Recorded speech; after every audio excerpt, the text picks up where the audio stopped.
call the 8 o'clock May 7th agenda briefing to order. Call the meeting to order at 9. Invocation. I've got Pledge of Allegiance. Vice Chairman Aycock has. Approval of the minutes. We have any adjustments to the agenda? No, sir. Then we go to special presentations. Recognition of Robert Taylor, recipient of the Beverly Wheeler Award by ANC Adult Care Association. Somebody be here. Presentation of the Wayne County Hero Spotlight. And I guess somebody from Jay's will be here for that. Or same people. That's the same thing, I heard. Then a motion to approve the proclamation to show appreciation for the heroic efforts of Seymour Johnson Air Force Base, 335th Fighter Squadron, and Chip's going to take care of reading that. Then number 6, motion to approve the 2024 Nurses Week proclamation, and the health director will be here for that. Motion to approve the National Law Enforcement Week, National Peace Officers Memorial Day proclamation, and Jonathan or Larry? The sheriff? Okay, all right. Let's see, number 8, the motion to approve the 24 May is Mental Health Month proclamation, and Miss Emily Peacock will be here for that. Number 9, motion to approve the 24 Clerks to the Board of County Commissioners Week by Assistant County Manager Ginger Moore. And number 10, presentation by Trilling's Regional Vice President Victoria Jackson. I think Steve King to be here as well. Number 11, presentation by Hope Restorations, Bailey Steps, Tim Chase, Alyssa Thompson, and Chris Jenkins. What is that referencing? Pardon me? What is that referencing? I mean, the Hope Restoration, what is the presentation about? I believe it's homes for, maybe, homeless and those dealing with substance abuse and that sort of They're thing. not asking for any action today, they're just making a presentation. They'll wait to ask for the money later. The best of my knowledge, they're just gonna do a presentation. What they ask, I can't respond to that, but, you do not have to do anything pertaining to the presentation. Thank you. All right, then we go to, we got 2 appointments, I think, right? Correct. Then we have a 9:30 public hearing, received comments regarding proposed economic development incentive grant to Goshen Engineering Incorporated, Project 55. Board of Commissioners will consider a $23,000 incentive grant payable over 3 years in exchange for the company's commitment to invest $2.8 million in capital improvements to create 40 jobs in Wayne County. And we can take action after the public hearing. Then we have another public hearing to receive comments on request to rezone 1.22 acres from light industry to RA 20 for property located at 439 and 453 Ruskin Road, identified as tax parcel. And so we can take action on that after that public hearing. And then the last public hearing to receive public comments on the economic development agreement between Wayne County and the City of Goldsboro and Wayne County Development Alliance Incorporated regarding properties in the Park East Industrial Park, and we will take action after that public hearing. Then to the consent agenda, the late property tax exemption applications. That's been vetted by the tax office. Yes, sir. Good. Then number 16, late present use value applications. That's been vetted as well. Yes, sir. And then we'll go on to the budget amendments. Good morning. On Budget amendment number 273. Hold on just a minute. Can you put that up there on the screen?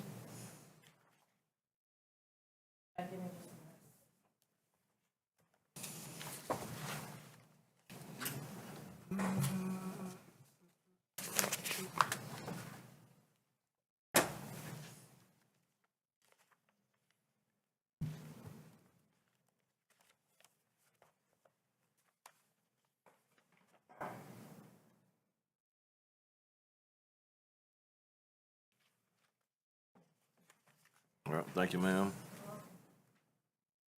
Okay, Budget amendment number 273. This is to appropriate funds for the Timmons contract for geotech services for the Goldsboro Business Campus, $2,070 from the contingency line item to the infrastructure line item.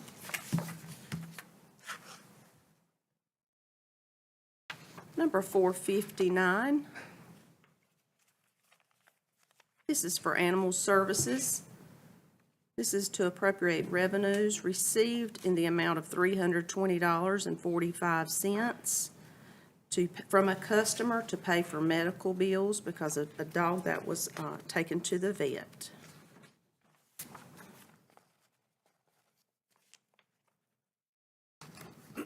Number 472, this is from facilities. This is to move $15,000 from the fuel line item to repairs and maintenance equipment to cover expenses needed for the repair of our elevators.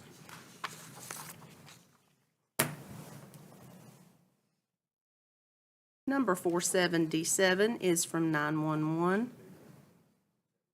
This is to use fund balance from the special revenue 911 restricted funds for the interface with the One Solution Central Square CAD software in the amount of $5,720.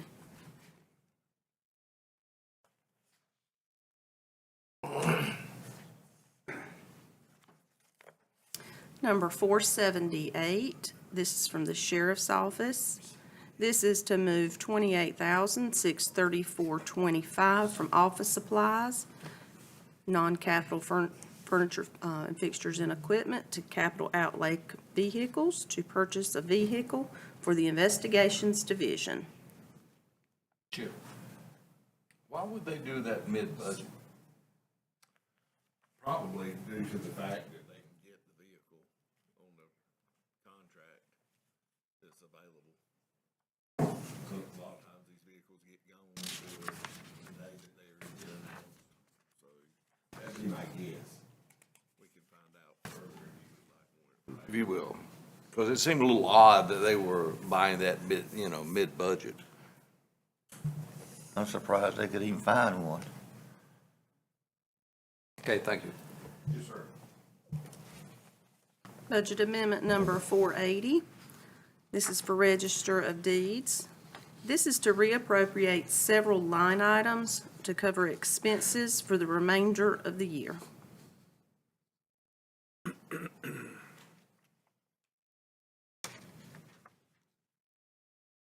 But go back to that one.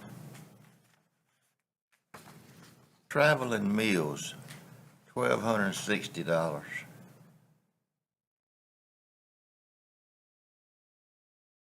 That's a lot of meals and a lot of traveling. that's hotels too, I imagine.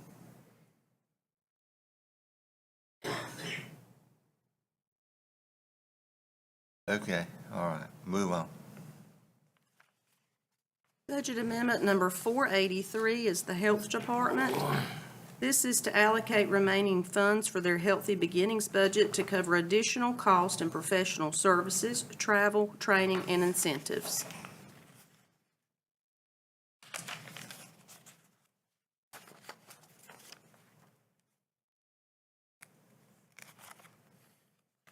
Number 485 is Department of Social Services. This is to move $8,000 from their direct services allocation for special assistance to their child support line item. This is shared expense reimbursed with a reimbursement rate of 66%.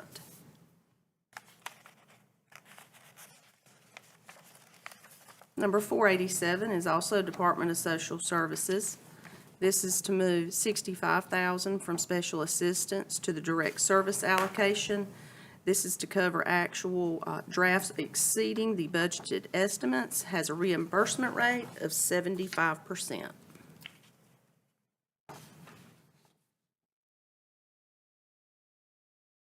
Budget amendment number 488 is from the from Services on Aging. This is to appropriate $1,260 of grant funds that were received to cover expenditures from the North Carolina Community Foundation.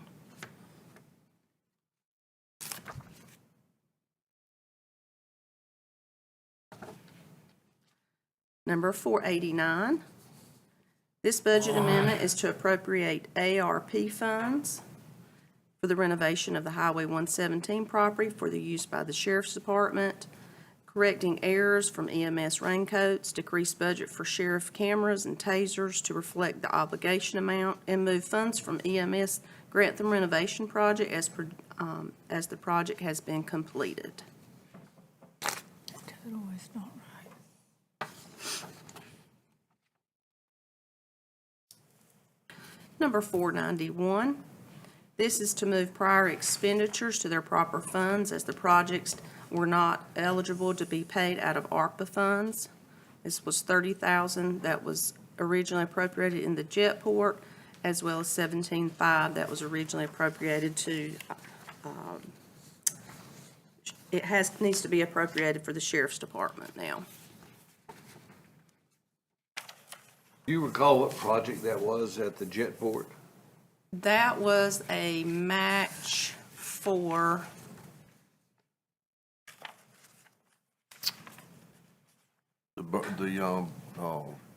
there's several projects Was it going the out. drainage thing or the, It may have been. I can get the exact project for you. Okay. Thank you. And the final budget is budget amendments number 492.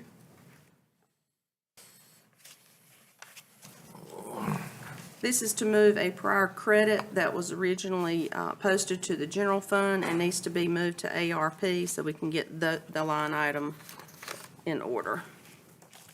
And that is all I have. all right, thank you, ma'am. And we'll move on to, the motion to approve the purchase of corporate hangar number 6 at the Wayne County Executive Jetport for $225,000 with the appropriate budget amendment. Anybody got any questions on that? Questions on that one? All right, number 19, that's the one we went and looked at. On the Correct. Field trip. Motion to approve the request for road addition for, Fieldstone subdivision as requested by the NCDOT. Next would be a motion to approve the funding request under the HUD Economic Development Incentive for Phase 2 of the Goldsboro Business Campus.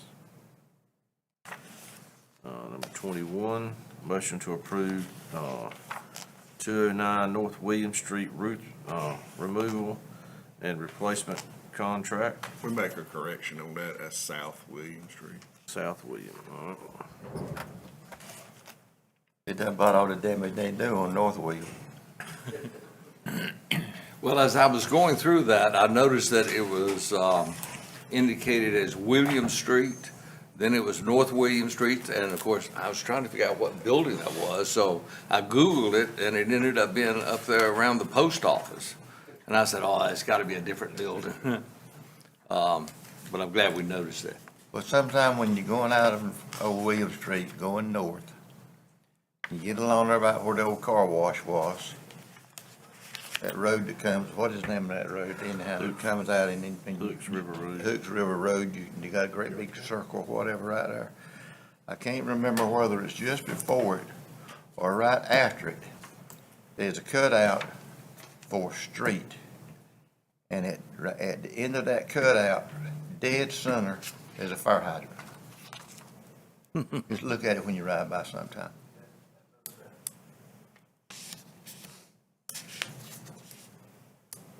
All right, then we go to number 22, motion to approve the award of HVAC service contract.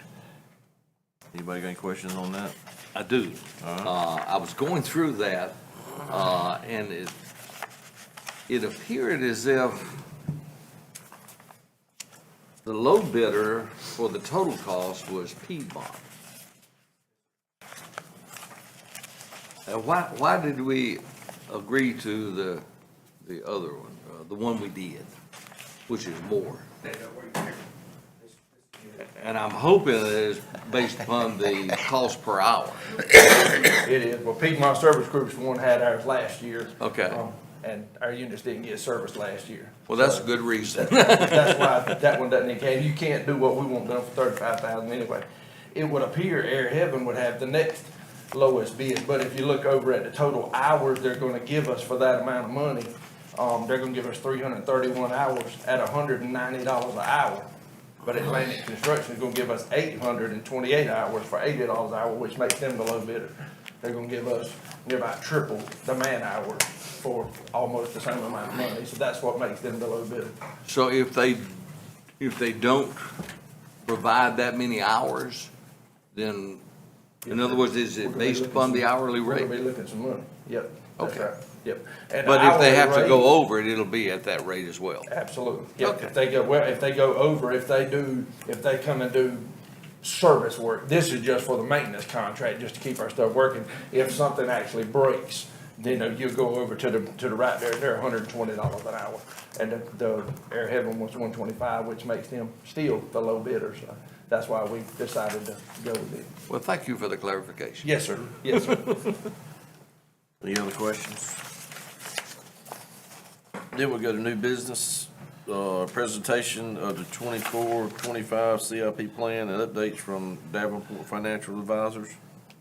They'll be here at the 9 o'clock. Then 24, discussion of a landscaping ordinance. We're gonna have, okay, all right. Then we go to public comments. Mr. Chairman. Yes, sir. I've got an issue on the new business in that there's no documentation in our package at all on either one of these items. We just received, the information from Davenport yesterday. So the presentation will be presented, and I will be able to print that afterwards if you'd like, but we did not have it in time, to include it in the agenda packet. All right, what about the landscaping orders? That's something that I actually asked to be placed on the agenda, and I thought I would have had the emails because I have requested the emails from the past landscaping discussions, but I didn't get them as of yet, so that's on my end. That.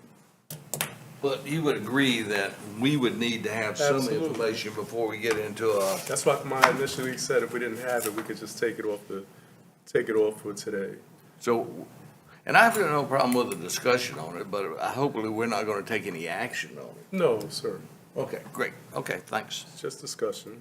I've just never seen items go on an agenda that didn't have backup documentation.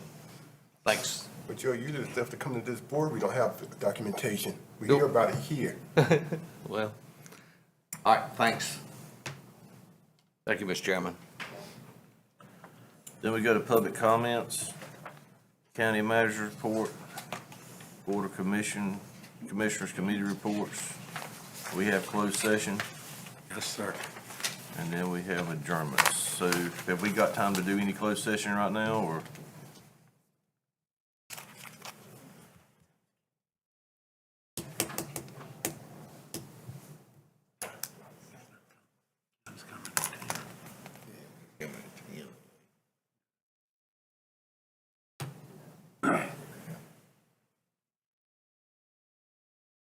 Discussion of matters that require attorney-client privilege.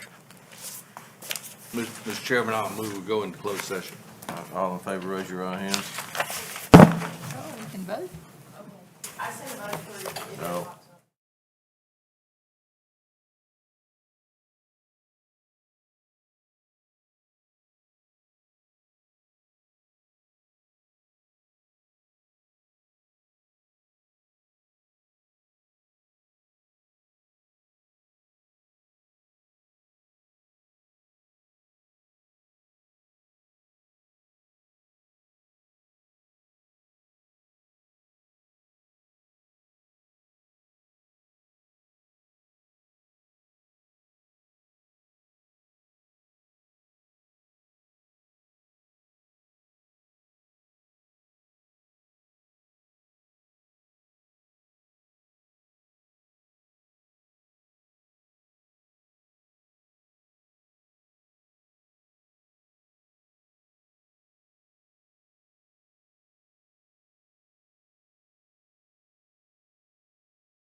We'll be in recess until 9 o'clock.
call the May 7th Commissioners' meeting to order. I have the invocation, if you will, please bow your head. Dear Lord, we come to you today asking that you give us the wisdom and the knowledge to we make the best decisions that will affect our citizens of our county. We ask you to keep your protective hand over our county, along with our airmen and friends from the 335th that's overseas, that you will bring them home safely. In Jesus' name I pray, amen. Commissioner Aycock. Before we say the pledge, as Commissioner Gurley said, Wayne County is a military community, so let's remember what this flag stands for. We have men and women that is in harm's way right now to give us the freedom that we have. I pledge allegiance To the flag of the United States of America and to the republic for which it stands, one nation, under God, indivisible, with liberty and justice for all. Thank you, sir. And if I squint some today, I'll have my glasses at home, so just bear with me. Let's see here.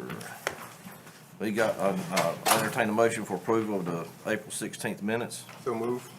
All in favor, please cast your vote.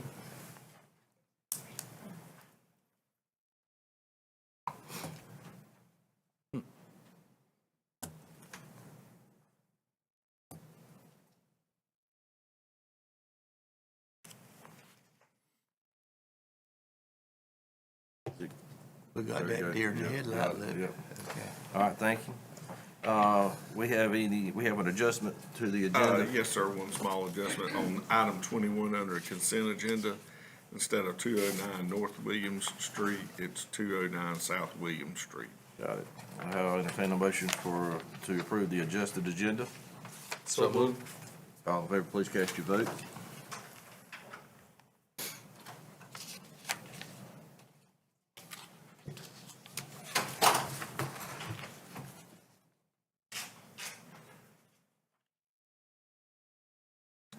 All right, thank you.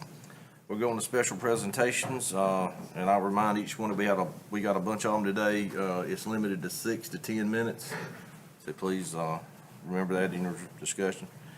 The first one is recognition of Robert Taylor, recipient of the Beverly Wheeler Award by the North Carolina Adult Care Association. Good morning. Thank you very much for the opportunity to present this recognition to one of our fine employees here in Wayne County. If I could ask Robert Taylor to join me, please. And while he's making his way up, I'm just going to give you some background. Since joining the Wayne County Social Services in February of 2019, Robert has demonstrated great dedication and commitment to his role as a guardianship social worker. His responsibilities included ensuring the care, custody, and maintenance of adults adjudicated incompetent. Robert went above and beyond, tirelessly working to find suitable placements for these vulnerable individuals and attending their medical appointments and care plan meetings when DSS was appointed as representative payee of their benefits. In November of 2019, Robert became an adult home specialist, expanding his responsibilities to manage a guardianship caseload while overseeing all adult care and family homes in Wayne County. His dedication shines through as he completes monitoring and complaint investigations and attends surveys with the Division of Health and Human Service Regulation. Robert ensures that adult care and family homes remain compliant, and he also ensures the residents' safety and well-being. Robert excelled in his professional duties and pursued continuous personal and professional growth by earning 2 master's degrees in social issues and human services with a minor in gerontology. He has actively sought out additional training and opportunities by attending conferences and events focused on addressing adult abuse and elder care. Robert received the prestigious Beverly Wheeler Award during the North Carolina Adult Care Association Annual Conference in March of this year. This was based on nominations from his peers across North Carolina who acknowledged his outstanding commitment to working with adult care homes and his dedicated service to the community. Beyond his professional achievements, Robert's passion for growth extends to his lifelong goal of becoming a professor and sharing his knowledge and expertise with aspiring social workers. His commitment to education and desire to make a lasting impact in human services and gerontology are genuinely inspiring. Please congratulate me in please join me in congratulating Robert on this well-deserved recognition.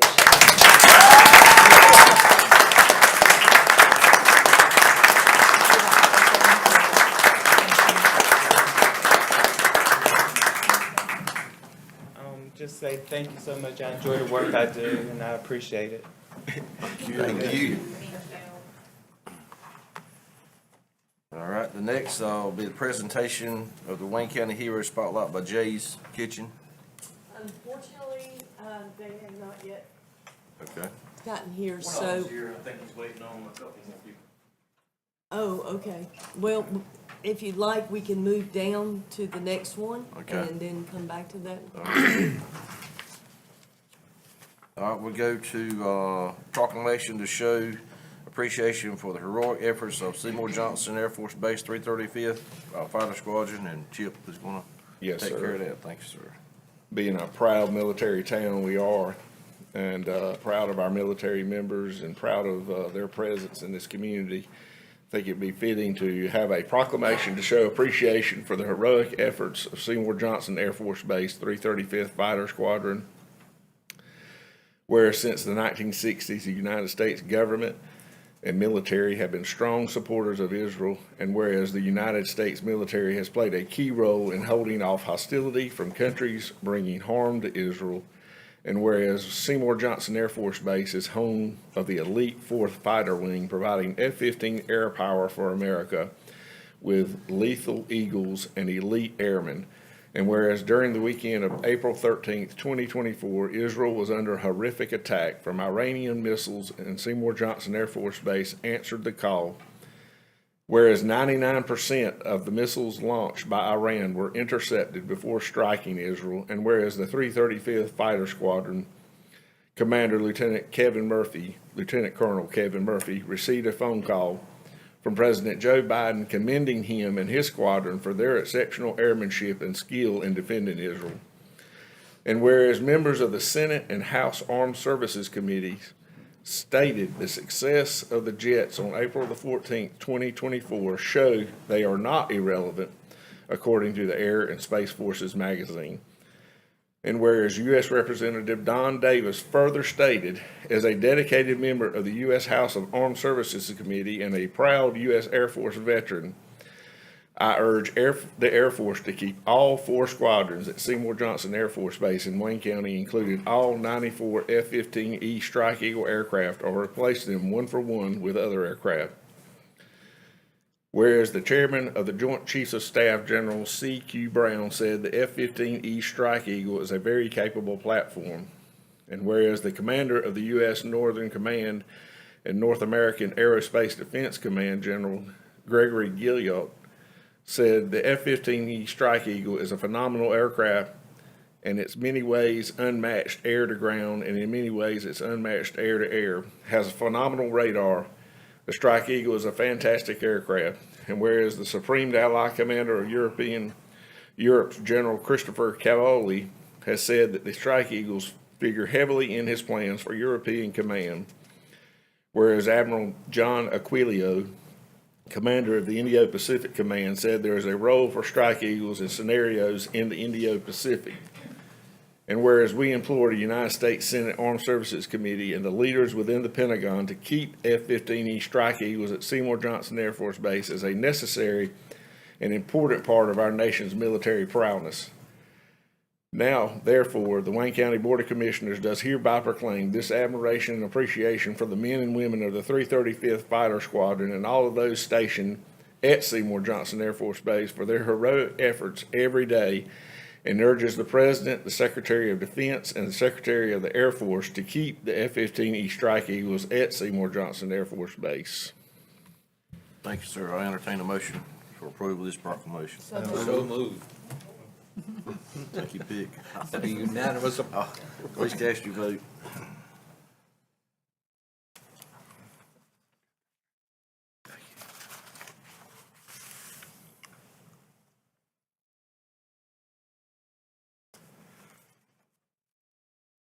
All right, thank y'all. Thank you, Chip. Yes, sir. So moving on to number 6. Well, I'll tell you what, we'll move on to number 4. Let's do number 4. Jay, y'all can come on up. Y'all come on up, walk on, right on in. Come on to the front, yep. Morning. Good morning. You, you're here to present the Wayne County Hero Spotlight? Yes, sir. Okay. There it is. I thought I have one place. In the courtroom. Okay. If I can do a little introduction, because Jay's just kind of walked in, I've been working with Claire with his organization, and they decided that they wanted to recognize some of the unsung heroes in Wayne County, such as our DSS and health workers, as well as the ones that sometimes do get recognized in our other first responders, because these are the first responders for our children and elderly. And so as it worked out, we had a wonderful young man here already today to recognize for his tremendous efforts with DSS. And I will let Ginger call him back up here. And he is going to be the first recipient of the Wayne County Hero Spotlight presented by Jay's Kitchen. And then after that, Jay can tell you a little bit more of what they plan to do for all Wayne County employees from this moment forward. That'll work.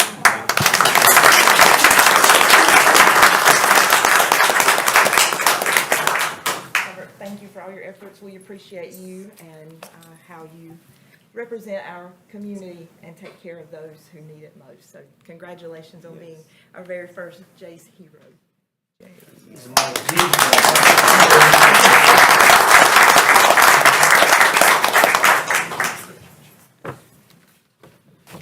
So that's right, man.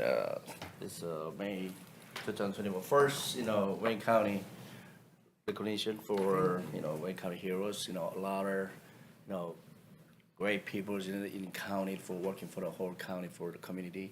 So at least we gotta do something for every month, a firefighter or just every nurse and teacher. It's not a big, prize and anything for this, but at least we're doing something for them together with the community. So I got a lot of help from the community together, from you guys too. I wanna at least coming back to, at least a little bit too. So congratulations. Thank you. Jay, I appreciate it.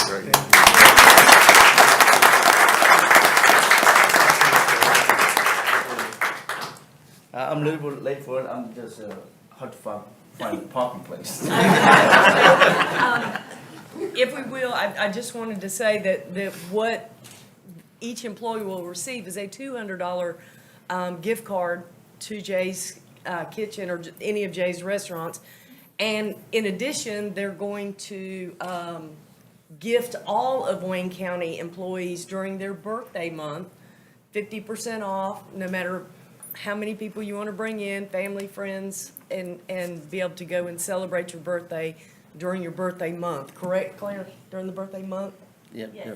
Okay, and so we're very excited about that, but we'd like to get a picture with you guys and Robert, because this is a big day for him, and we appreciate you. You absolutely can.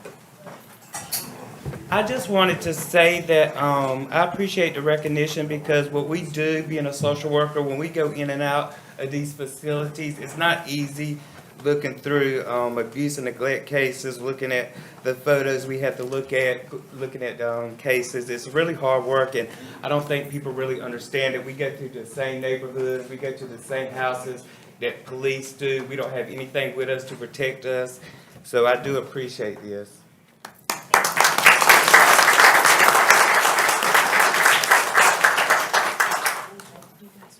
A picture.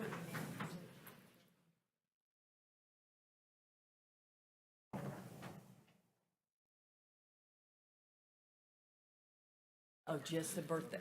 I'm sorry, you can't go in the whole month, just your birthday.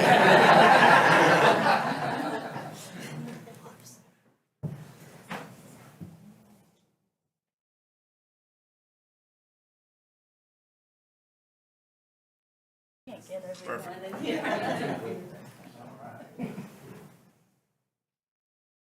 right, and I'm certain, Joel, if you'll send me a clear signal that you got it?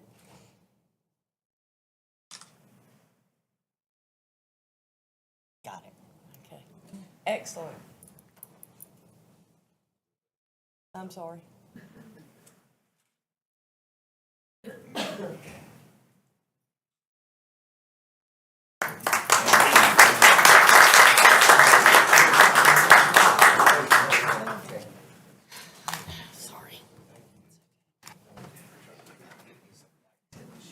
I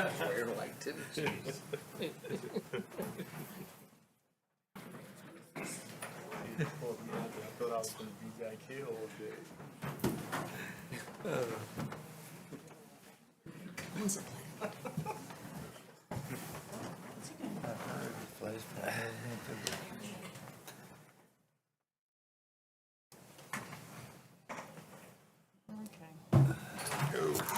Jay, we want to say thank you for what you do, what you're doing for our employees. We really appreciate it. It shows that they're really, that you really acknowledge what they do for all of us. So we want to say thank you. Yes.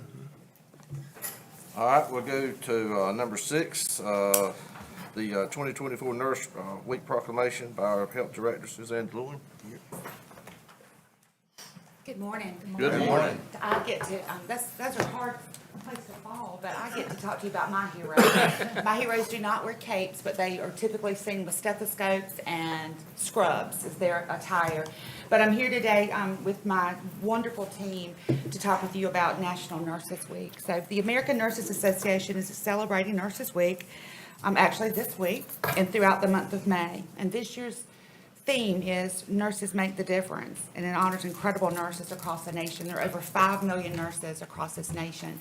And I can tell you that we have exceptional nurses in Wayne County, at our Wayne County Health Department, exceptional, and they are true heroes. And so we have over 22, and these ladies have all stepped away to come before you today for you all to recognize them. And I'm going to ask our nursing director, Brina Wolf, to come read the proclamation that we're bringing before. National Nurses Week Proclamation 2024. Whereas Florence Nightingale, born in 1820, is known as the founder of modern nursing, and whereas Clara Barton, a nurse who earned the nickname Angel in the Battlefield during the Civil War, went on to create the American Red Cross in 1881, and whereas today there are more than 3.9 million professionally active RNs and licensed practical nurses in the United States. And whereas nursing is the nation's largest healthcare profession and one of the largest workforces in the United States. And whereas nearly 20% of all registered nurses in the United States holds a master's degree. And whereas there are over 160,000 registered and licensed practical nurses in North Carolina and over 1,600 in Wayne County. And whereas the first National Nurses Week in the United States was held October 11th through the 16th, 1954, in observance of the 100th anniversary of Florence Nightingale's mission to Crimea, and whereas National Nurses Week was designated by the White House and President Nixon in 1974, and has been recognized each year from May 6th to May 12th. And whereas nurses are on the front lines of a world pandemic and face unprecedented times, and whereas nurses are considered the most trustworthy of all professions in the United States. Now, therefore, the Wayne County Board of Commissioners does hereby proclaim May 6th to May 12th, 2024, and commends this observance to our citizens. Mr. Chairman, Yes, sir. proud to make the motion to approve the 2024 Nurses Week proclamation. Motion on the floor, please cast your vote. I didn't come up. Neither. All right. Thank y'all. We appreciate what you do.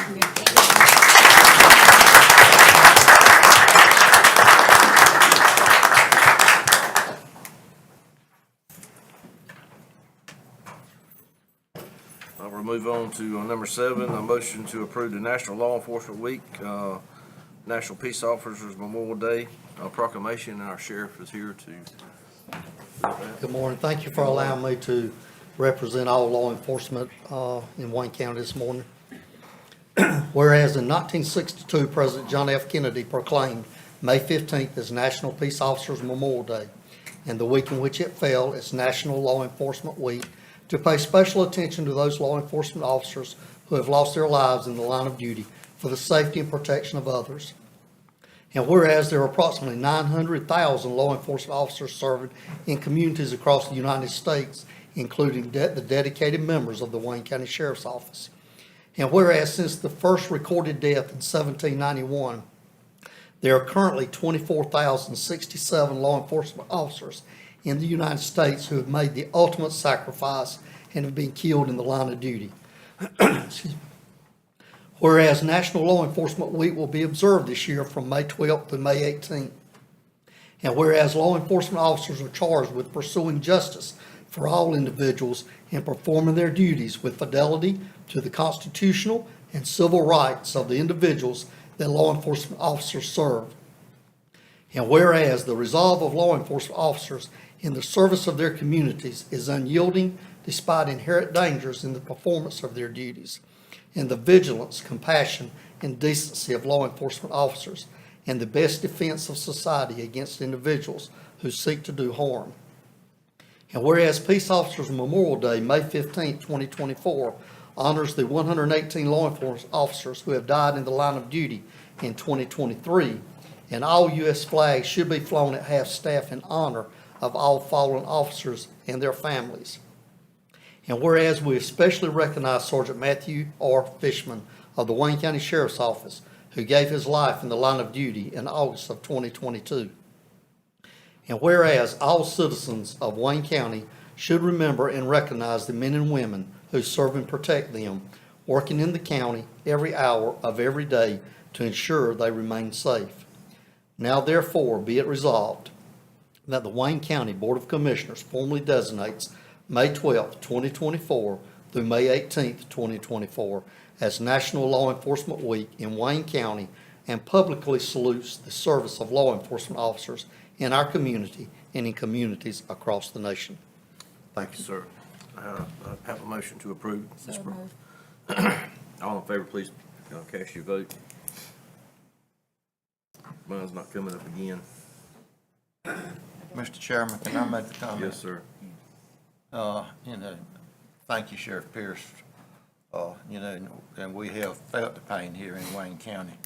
But all of the other family members of officers that gave their life, and we especially, I've got especially on my mind right now, the ones that just last week in Charlotte, just senseless killing that, when they left home that morning, they did not realize that they would not be coming back. A lot of times we take law enforcement for granted. Sometimes we even criticize them. But take it all in all, they're dedicated men and women that risk their life every single day to protect us. And it's like I say, the tragedy in Charlotte was, it's bad enough, like we lost one, but our community lose that many at one time. It's heartbreaking. Thank you. Any others? My sentiment exactly, Commissioner Aycock. I mean, to see the funerals that was on display on the news and the families is just absolutely heartbreaking. And I pray every day that our officers and other officers are kept safe as well, because it is a tragedy. And thank you, Sheriff Pierce, and your officers. All right, thank you. Thanks, Sheriff. All right, moving on to number 8, the presentation of 2024 May is Mental Health Month by Ms. Emily Peacock. Good morning, everyone. Good morning. Thank you for having us. I represent the Mental Health Association, as I have for many years, and I'm still here plugging. We're still working to work with mental health wellness. That's what we're trying to emphasize as we've been around the community, and so we appreciate your time and your effort here. May is Mental Health Month.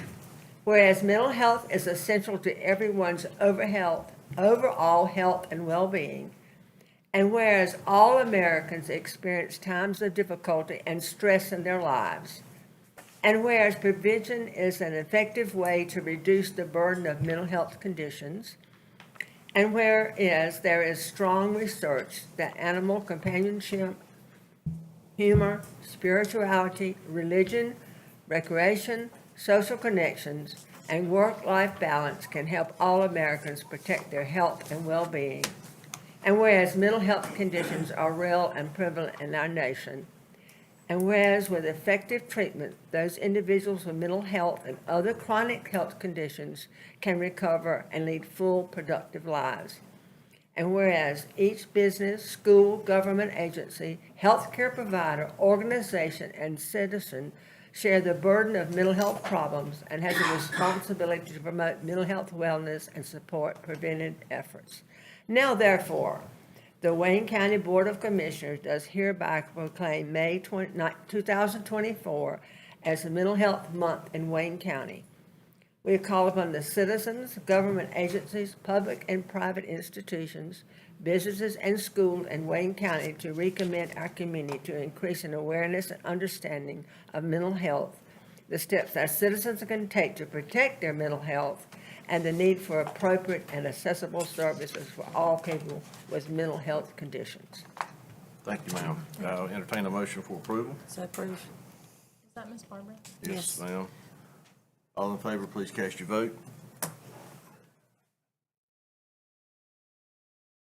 Thank you, ma'am. Thank you, Ms. Peacock.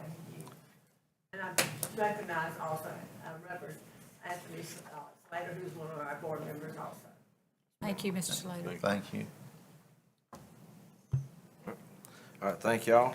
Moving on to number 9, the presentation of 2024 clerks to the Board of County Commissioners Week by Assistant County Manager Ginger Moore. Good morning again. Whereas the office of the clerk to the board provides the communication link between the citizens, the local governing body, and administrative departments, and local government partners.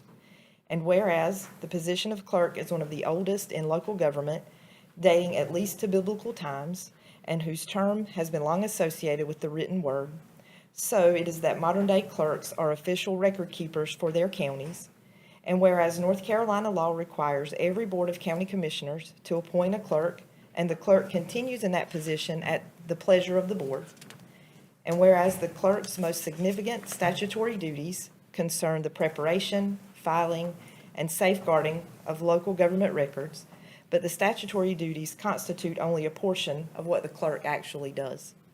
And whereas the clerk plays a vital role in county government and provides written record needed to ensure that the board is accountable to the county's citizens and other public and private officials.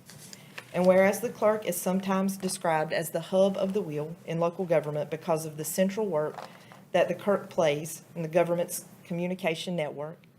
And whereas in cooperation with the University of North Carolina at Chapel Hill School of Government and International Institute of Municipal Clerks, the North Carolina Association of County Clerks helps to sponsor a nationally recognized examination-based certification program that culminates in receipt of the designation of Certified Municipal Clerk.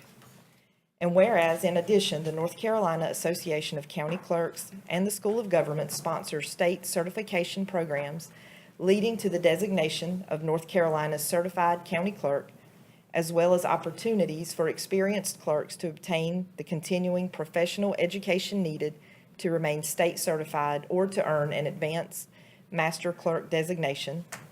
And whereas clerks, upon their own initiative, participate in these certification and education programs, including annual meetings of the North Carolina Association of County Clerks and the International Institute of Municipal Clerks, which not only improve the operation of their office, but through their achievements and awards bring favorable publicity to the counties in which they serve.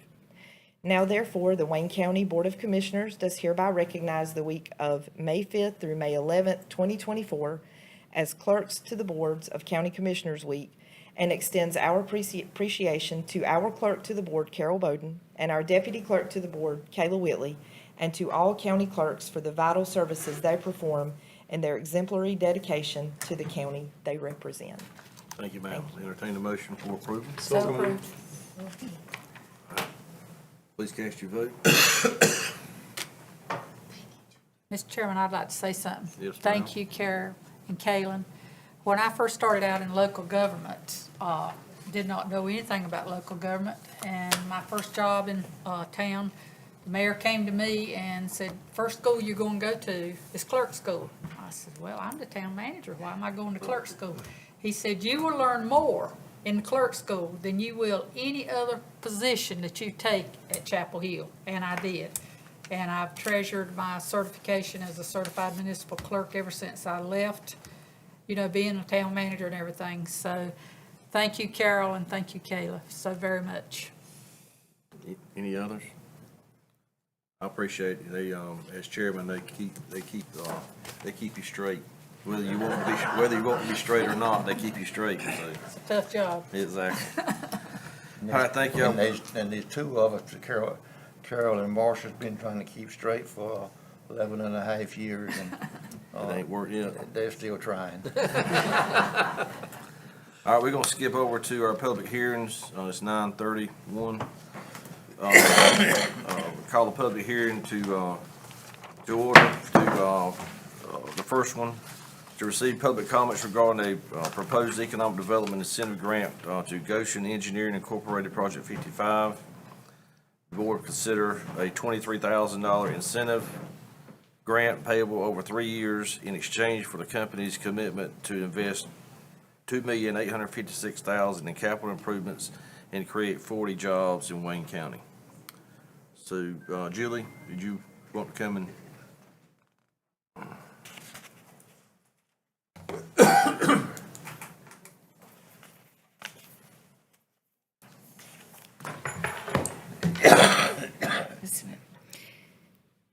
Thank you for letting me be here. Goshen Engineering was established in 2006 by Jason Stevens. They are an engineering, industrial, automation, and licensed professional engineering company headquartered over in Mount Olive. They design, build, and install and commission custom engineering solutions in a variety of industries and commercial sectors, including food production, automotive, communication, electronics, consumer goods, and the agri sector. They provide on-site engineering, technical, and emergency maintenance support, and a wide variety of industrial automation and control systems and equipment. And the reason I tell you this is this company is very involved with other industries that are located here in Wayne County. So we're asking for a $23,000 incentive grant, and it's based on jobs created, the 40 jobs. This will be paid out over 3 years. All right, thank you, ma'am. Do we have anybody sign up for the No, public? sir, we do not. Do we have any questions for Julie? Okay, we'll close this public hearing. What's the pleasure of the board? Mr. Chairman, I move adoption. Okay. All in favor of the incentive grant for Goshen Engineering, please cast your vote.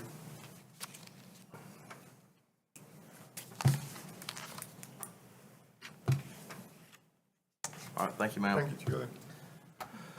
All right, we got another public hearing, number 2. Receive public comments on request to rezone 1.22 acres from light industry to RA20 for the property located at 439 and 453 Ruskin Road, identified as tax parcel 259-515-9334, 259-515-9387. Barry's here to explain. Okay, good morning. Good morning. Yes, this is a rezoning request, or like we tend to call it a downzoning, because the zoning request is from light industry to RA20, which is a residential district. The property was originally zoned RA20. Several years ago, the property owner requested it be zoned to light industry. They had plans to do like a small shop there for their business, but they did not move forward with that project and have since sold the property. So the new owners wish to build a home on the property. So to be able to do that, it does need to be zoned back to the original zoning of RA20. So that is what the request is today. It is on Ruskin Road, 439 and 453 Ruskin Road. So there's actually two properties side by side that they own, and both of them they're asking to rezone back to RA20. Neighboring properties are also RA20. All right, thank you, Barry. Thank you. Have anybody sign up for this? No, sir, we public did hearing? not. Okay, any questions for Barry on this? All right, we'll close this public hearing. What's the pleasure of the board? Move adoption. All right, we got a motion on the floor to, approve the request of, rezone 1.22 acres of light industry at, to RA20 at 439 and 453 Ruskin Road.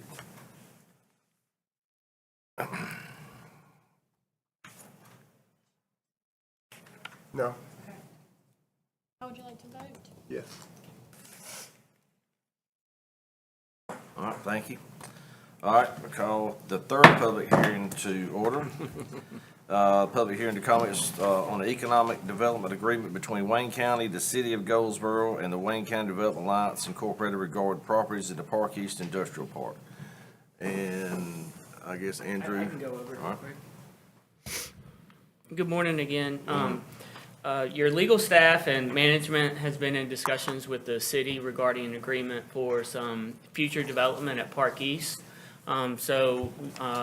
This has already become public. We've already issued incentives to Select Genetics, which is lot 18 out there. We're in negotiations with Project Blend, which is lot 9. We're under agreement with WCDA, who's constructing 2 shell buildings out there as well. And then there's one, lot 7, that adjoins the railroad.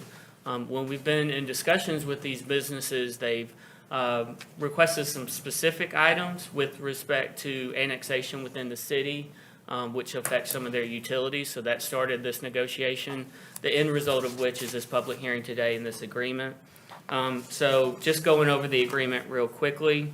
The main part of it is the city is going to agree not to annex Lot 7, Lot 9, Lot 18, or the parcels with the future shell buildings.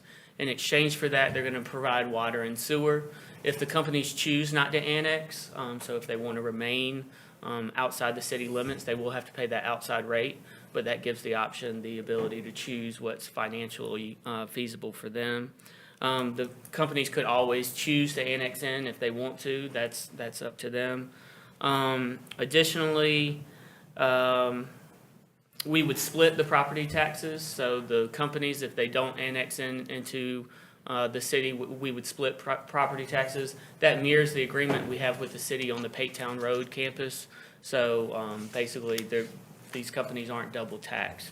If a company does choose to get annexed in, there is a provision in here that if the city did not meet our incentives to that company, that they would have to reimburse us. If they did meet our incentives on the front end, that there'd be no reimbursement. And the justification for that is the city is now benefiting by getting those taxes, so we want to make sure that they have some partnership in these agreements as well. The county will be responsible for planning, permitting, and inspections with these 4 lots. That was a specific request from 2 of the companies that we're working with right now. The city is in discussions with them. They're agreeable to that. There will be some formal action that we need to take, a resolution adopting permitting and everything like that, but we've done that before, so that shouldn't be a big deal. So those are the main aspects of it.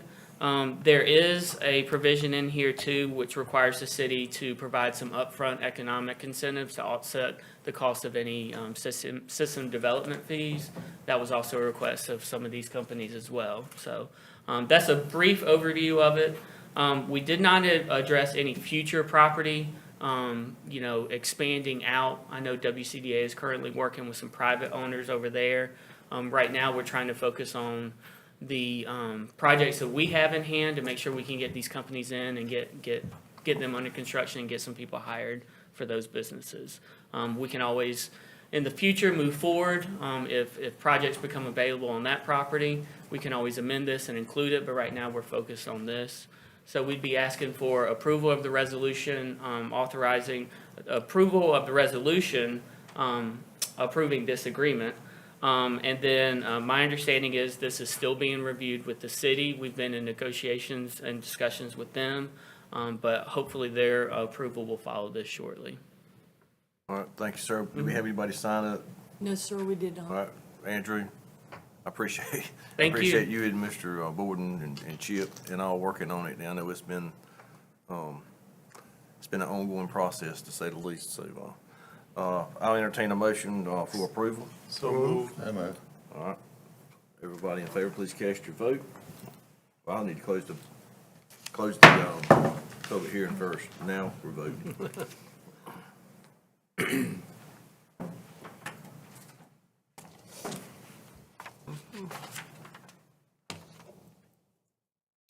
All right, thank y'all. Now we'll go back to number 10 on our agenda. Presentation by Trillium's Regional Vice President, Victoria Jackson, and Steve King's here. He's on the governing board. You can come up and introduce him if you would, sir. Former commissioner, former chairman, how many hats you got? 17? Good morning, Good morning. good morning, Chairman Gurley and fellow commissioners. Your appointment of me in November of last year to the Trillium Governing Board has allowed Wayne County to be at the forefront of all that's going on in this transformation of mental health and substance misuse disorders and IDDs, the intellectual developmental disabilities, and along with the traumatic brain injuries, all that is going on with integrated holistic health care through Medicaid expansion. Trillium's aim is to embrace this change and to launch the tailored plans July 1st over 46 counties with a budget of nearly $2 billion coming shortly. So to ensure the beneficiaries and the members of these 46 counties, we've been broken up into 5 regions to try to get everyone, every county to the table during this integrated health care launch and get it to the members and to those who are in need. So with that, we have an overview today for the board from Trillium. We have 2 individuals, Victoria Jackson, who's a licensed social worker for over 20 years. She's worked in the private, the public sector. She was with East Point prior to the merger and served with them, and now serves as the vice president of the South Central region, the new region that has 9 counties in it. So with that, and Dave Peterson is with Victoria this morning, and he has over 40 years of working in the private and public behavioral health sector, and he serves as Trillium's sort of senior vice president. He also has the region to the north, but he is the senior vice president, looks over all the regions. So with that, I'll ask Victoria and David to give an overview, and thank you so much again for having us. Thank you. Thank you, Mr. King. Good morning. Good morning. Thank you for the opportunity to give you a brief overview. I will keep it brief. Please let me know if you feel like giving you information that you already know. I'm okay with moving through it. I just want to talk with you and give you some information on our consolidation efforts, a couple of data points, and just wrap up with our community engagement efforts. And Victoria, you can drive from that drawer right there. Okay. There you go. Oh, perfect. Thank you. You're welcome. So as for Medicaid legislative changes, Mr. King talked about the tailored plan launch. Within the state has been one of the main priorities for the North Carolina Department of Health and Human Services. Over the past 2 years, there has been a delay as the original date to go live was July 1st, 2022. As part of the push to move forward with tailored plans, the North Carolina General Assembly directed the Secretary of North Carolina Department of Health and Human Services, Secretary Kinsley, to consolidate and reduce the number of local management entities, LME-MCOs. The change allowed for reduction of tailored plans to go from 6 to 4 or 5. And that was written in the language. It also increased the minimum population threshold to 1.5 million and gave the secretary the authority to make changes to the LME MCO structure. The secretary opted to reduce the LME MCOs to 4, directing the consolidation of East Point and Sand Hills, with East Point being the surviving entity. And then he further directed East Point and Trillium to consolidate, naming Trillium as the surviving entity. So one of the goals with the consolidations was to make it easier for beneficiaries to gain access to health care and to help ensure tailored plan goes live.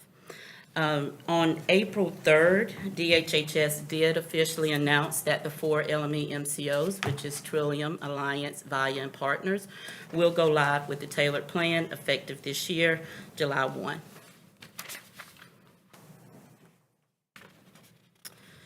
On this slide here, you'll see a brief timeline of the consolidation. I won't go through each area, but you can see from November 1st, 2023 to February 1st, 2024, when our providers and members were brought on. It was a 45-day consolidation. Expressed, I would say that. Never seen it before, happened before, but the staff pulled together from each entity. It was a heavy lift. They worked efficiently, they worked expeditiously to bring on 1,200 providers from East Point and Sand Hills, and then we also had to onboard 900 staff. The whole goal in this consolidation was to ensure that we did not have any uninterrupted services for our members. So that was the goal during that 45-day period. Mr. King touched on the regional model. So here you'll see that we do have 5 regions. We have the mid-state that's here in the orange, southern that's in the blue, south central in the yellow, which houses Wayne County, north central in the purple, and northern in the greenish color. We recognize and understand, you'll hear me say local presence over and over again. We recognize that it is important that we engage with the communities and their stakeholders. We need to know what's working. We need to know what's not working so that we can come to the table to come up with a resolution. We have a regional VP for each, dedicated regional VP for each region. We also have the Regional Advisory Board. I do want to take the time today and the opportunity to thank you for making the appointments. I want to thank Commissioner Aycock and Mr. Steve King for serving on the board. We are grateful for their input and their wisdom. And also Mr. King, as he mentioned earlier, he's a governing board representative as well. In each region, we have a Regional Consumer and Family Advisory Committee. You will often hear it referred to as CFAC. Their role is pivotal. They are an advisory group to help ensure care for individuals with mental health, intellectual developmental disabilities, traumatic brain injury, and substance use disorders, that they receive the care that they need. So they are a strong voice. We have a 46-county catchment area, total population of over 3.1 million. 51,000 of that population is tailored plan members. 163,000 are Medicaid direct, and 287,000 are uninsured. Please note that these numbers are fluid, given that member eligibility change from day to day. Next, we wanted to give you some statistics. We know that it's not in detail, but given the consolidation, we are trying to pull all of the platforms and get all the data and reports in place. So to protect the veracity of the data, we wanted to give you a high-level view of what Wayne County received last year under East Point. For a total of over $54 million were paid to claims for services for our members here in Wayne County. We served 4,512 distinct members, and 3,046 were Medicaid, and 1,466 received state benefits.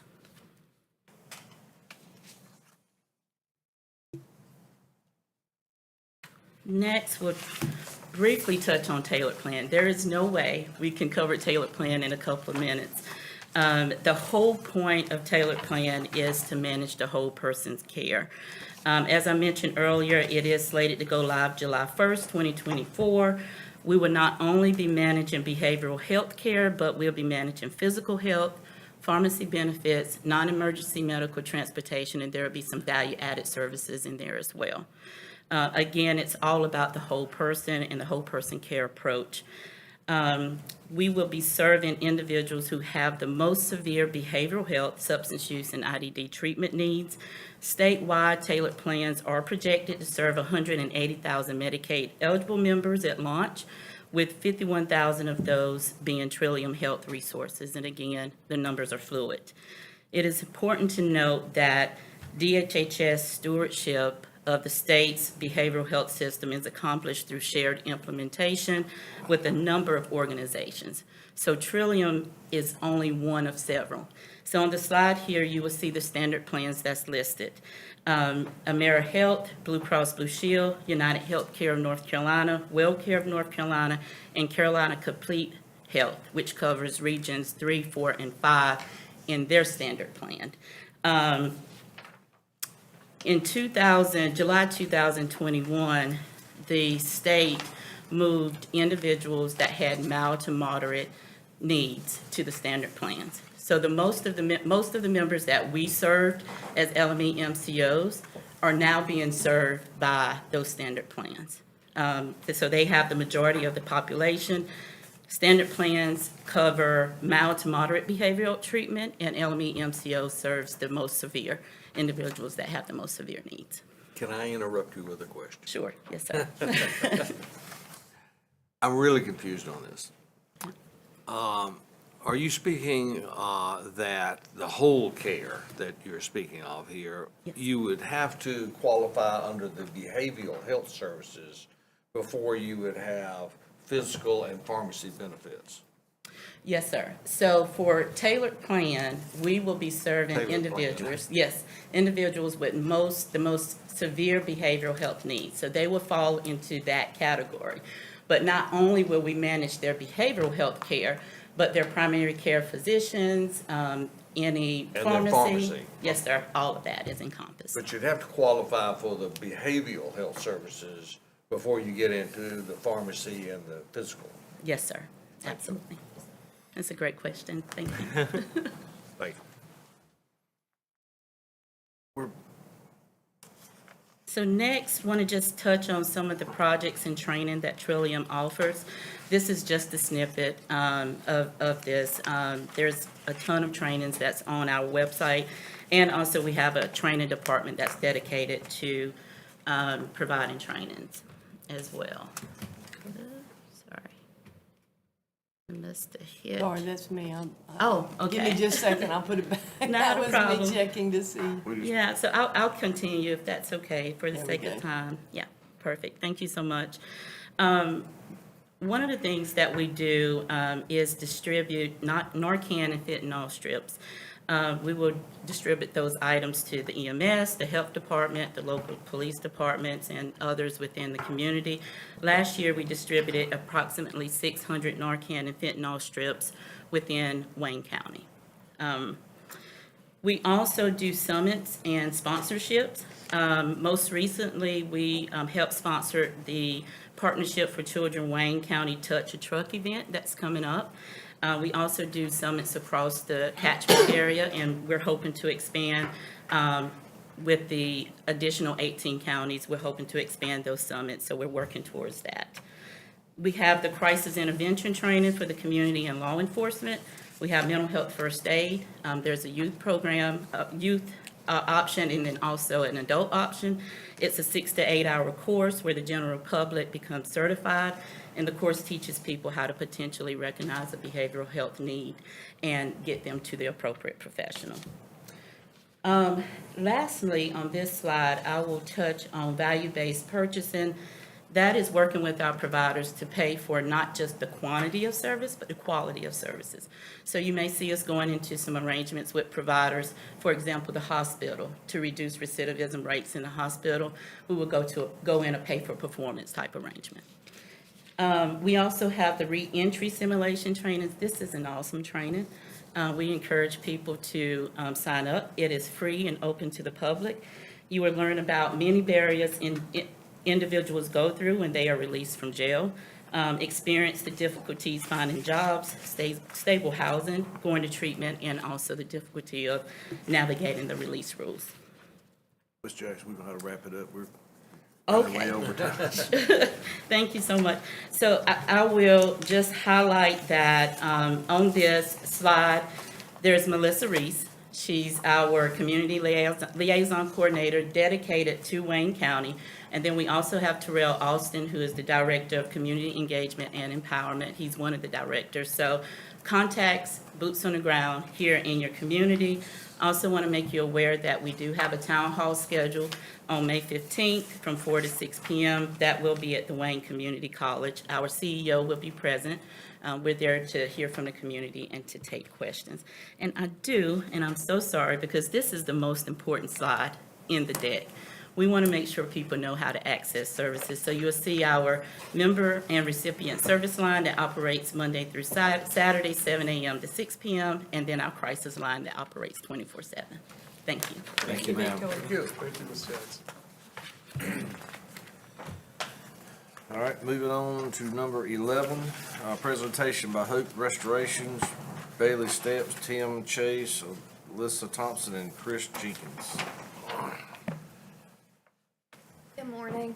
Unfortunately, Miss Bailey Steps and Mr. Chris Jenkins are not here. My name is Alyssa Thompson, and I work in sustainability with Hope Restorations. And we would just like to introduce ourselves as a new organization to Wayne County. Our mission, it's a slide. Yes. Just pull the drawer. Oh, I'm sorry, I got you. Pull the drawer out, there you go. Okay. Our mission is to aid adults who are in recovery from addiction or incarceration by providing job skill training, transitional housing, and other reentry support. Our work involves acquiring deteriorating houses in our community, and then we equip our program participants with the skills necessary to restore these houses to modern standards before we rent them out to low-income families at 20% below fair market value. We have a transitional house for women in Lenoir County, and it can host up to 20 women at a time. They go through a phase format recovery program and meet specific goals to acquire housing, employment, transportation.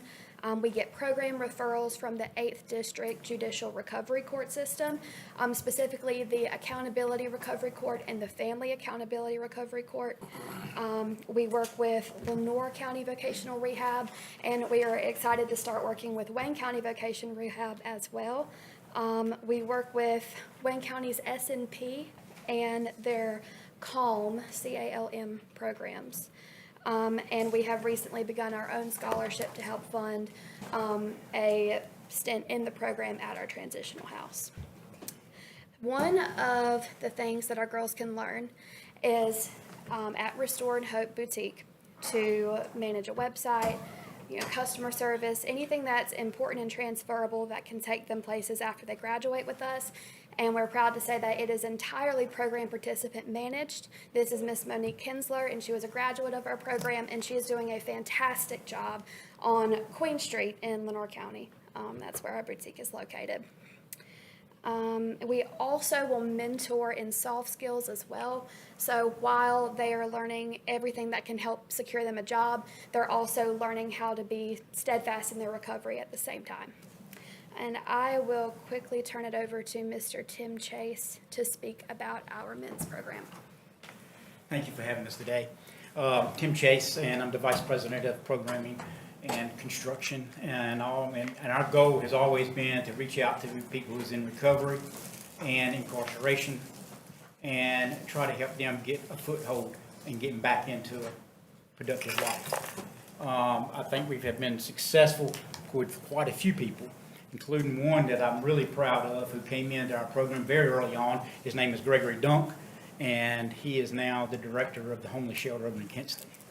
So he's and we've got many others like that, but I mean, he's my man. We do come into these homes and we go into these neighborhoods and rehab homes that are just eyesores or about to fall down. Thankfully, we participated in partnership with the county and the city a while back on a house on Nile Street over in Kinston, over in Goldsboro, and that would be the gray house there. And unfortunately, COVID got into the way. We had to be shut down for COVID for a while, and then the construction cost is skyrocketed, which killed us also. But we have that house finished now. It is absolutely gorgeous. The house had to be torn, completely gutted down to the studs, and then about 30% of the framing had to be replaced because of termite damage. But it is completely rebuilt now. One of the things that I like to do is I've always said that when we finish a house, it would be a house that I would live in, construction-wise and everything. It would be a house that I would live in. And so I'm very proud of that today. And that house here in Goldsboro is like brand new. Everything in it, plumbing, wiring, walls, everything in it is brand new. So it is like a new construction house that someone will be moving into pretty soon. I think they're signing a contract this week to move into it. And like I said, she said, we do charge 20% below fair market value in the area. So to help people in low incomes with that. We are also starting in with, we are in the process now of getting grants for expanding Hope Restoration's Works program. The boutique, we're looking at having a new building to expand that into about a 7,500 square foot building. Also, we're looking into a new project of garage where we can bring in and work on cars and teach these guys how to be mechanics. Whether they want to get certified as one or not, if they do, we can help them with that. If not, at least they'll know how to change their own oil, The men's house, we do have a men's transitional home now. It is in Wayne County. It is right outside LaGrange. It is the old Brithaven Nursing Home. Some of you may be familiar with that. That was donated to us. We have reworked it and tried to get some of the institutional look off of it and make it into a nice home for men. We can house up to about 40 men in there at the time. And so it's coming along really well. We do have, I think, around 13 or 14 men in there right now as of today. So that's coming along real well. And so we're bringing men in from a little bit everywhere for that program. So with our programs here, what's next here? Sustainability. Okay, so again, we're looking at grants to expand our program with the Duke Endowment. Gives us a lot of grants and some others that we've been looking at, Cannon Foundation and different other things we're trying to go for. We appreciate the partnership that the county and the city has done with us on this house on Nile Street, and I think it turned out into a beautiful project there, and we hope to continue with the projects with you. We are a highly, highly collaborative organization, and we credit the timing of our regional impact to any dedicated partners, and we are excited. You can see the graph here as Lenoir County being our foundation, and Wayne County actually heading up the first part of our regional expansion. So I'm happy to be here, and thank you for your support. Thank you. Thank you. Thank you for all you Mr. do. Chase. Yes, thank you, much needed. All right, moving on to the appointment committee, Mr. Orson. Yes, sir. Give me 1 second here. We have 2 appointments today coming to you in the form of a motion. Okay, motion to appoint Kyle Saylor to the Library Advisory Board. We have a motion on the floor. Appoint Kyle Saylor to the Wayne County Library Advisory Board. Please vote.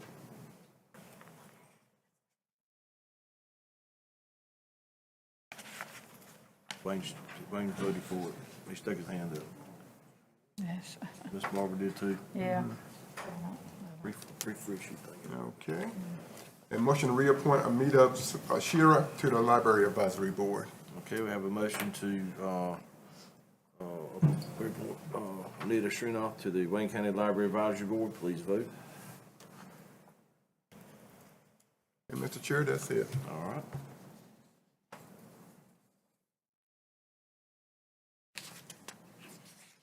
All right. Thank you. Now we'll go on, entertain a motion, to approve the consent agenda. So moved. All in favor, please cast your vote.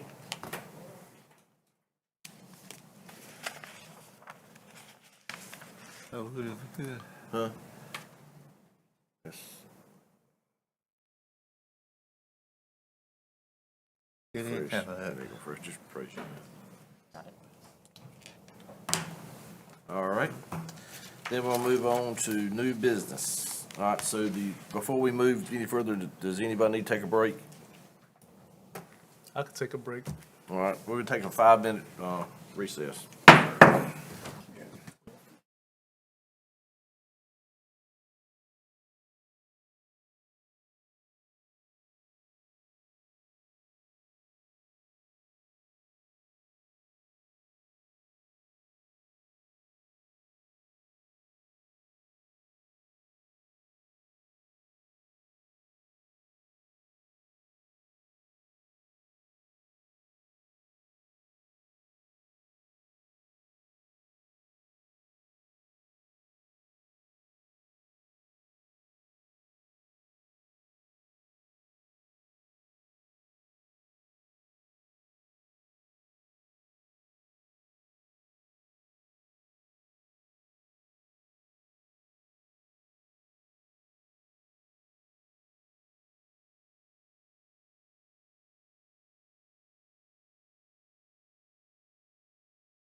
All right, we'll call our meeting back to order.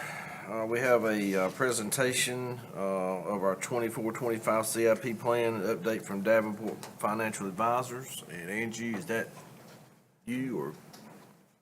He can take it away. All right, roll on. Good morning. Good morning. Ted Cole with Davenport. Appreciate the opportunity to be here. Each of y'all should have a hard copy, and what's on the screen, they're the exact same thing. And you'll notice in the hard copy there are several things in an appendix. I'm not planning to go through any of that. That's there for backup information. Oh, it was working earlier.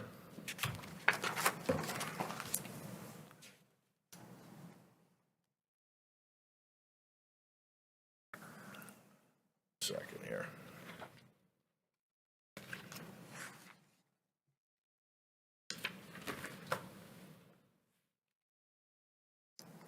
All right, we'll just scroll it.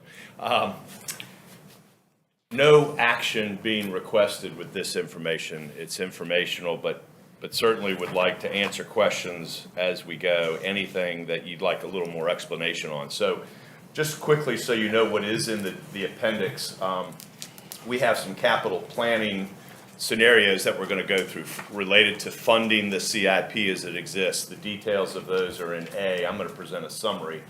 All the details surrounding the projects, several schedules and tables in Appendix B. I'm going to present a summary of that. Your existing debt, the last rating reports from the rating agencies for the county, your financial policies, a copy of the school funding agreement. We're going to touch a little bit on school capital. And then finally, an SRF loan commitment letter related to a sewer project. So several things in the appendix.